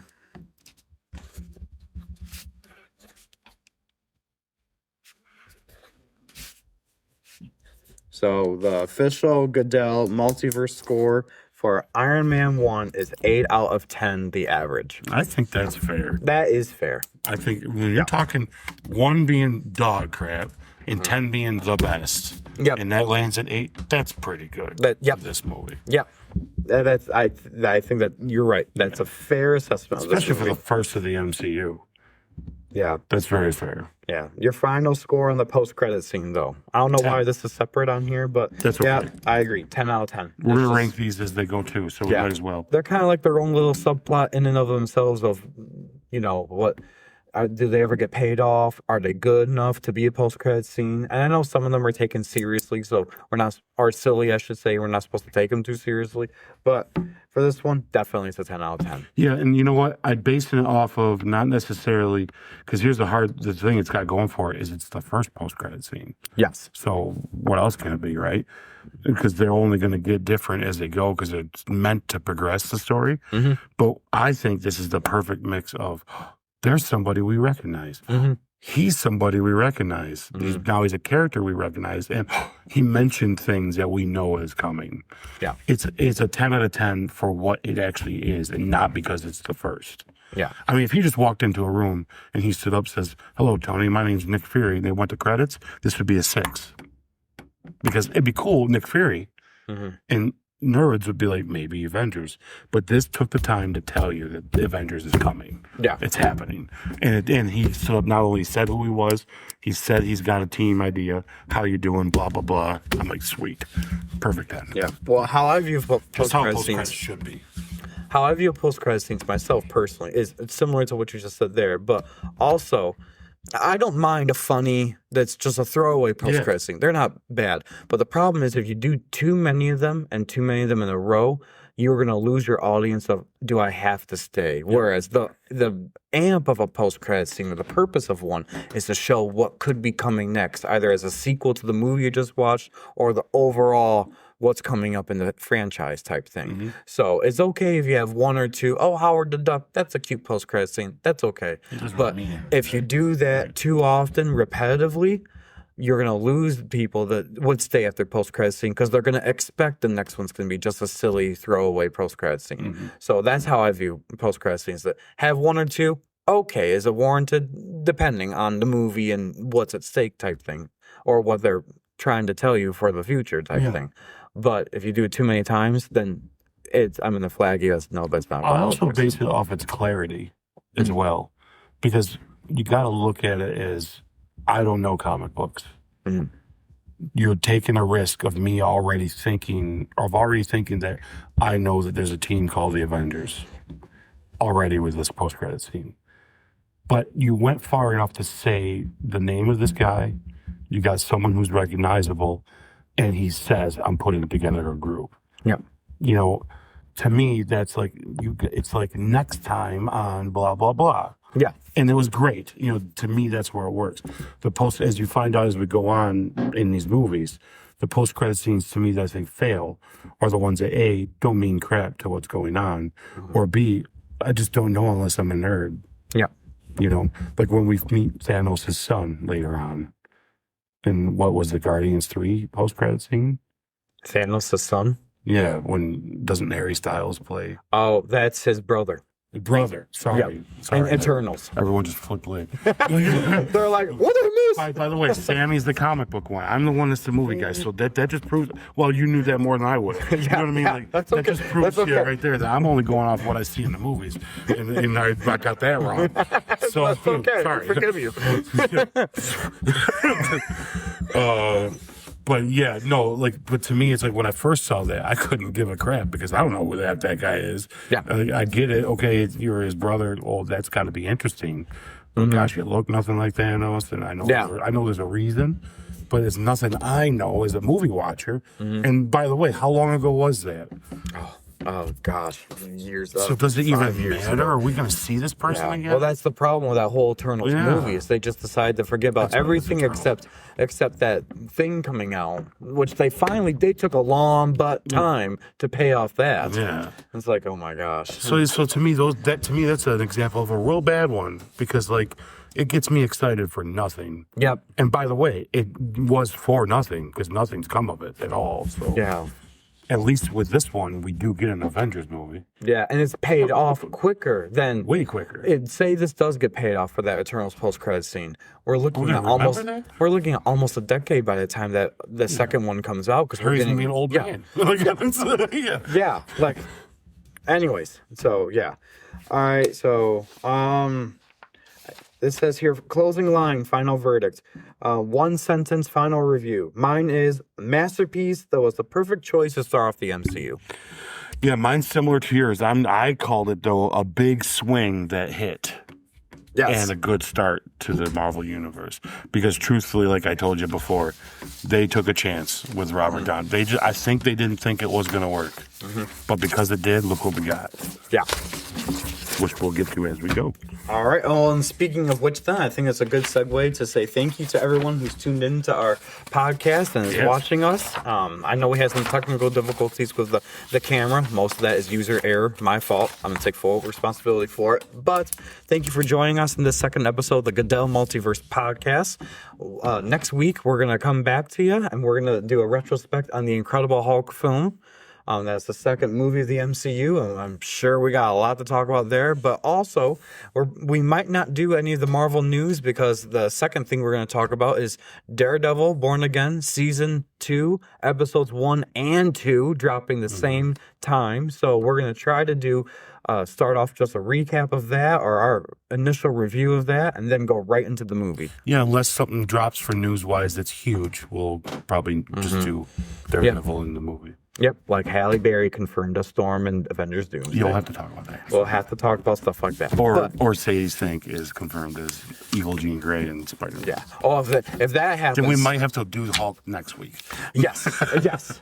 If that happens, we just have a whole episode just to that, and To hear us complain. yeah, and you will hear it because I don't know. Anyways, thank you guys for tuning in. And hope you enjoyed this episode. Please subscribe to our podcast wherever you stream. Subscribe to our YouTube page, like our social media pages. Hit the like button. Yes, help get us up there with our likes and our subscribers and engagement. It helps us out tremendously. We're just doing this for fun, and we hope you had fun listening to us. And let us know in the comments below what you guys thought about Iron Man 1. What did you think? Did we make some good points? Did we not make some good points? Do you feel the same way? Or if you really, really hate some of the things that we said, let us know because we want to get the general reaction. And if you're constructive about it, we might just talk back with you. You know? Exactly. We're not going to pay attention to any of the crap. But other than that, we'll go for it. Yep, exactly. So please like and share this podcast with a friend, with a family member. Please. And until next time, see you at the movies.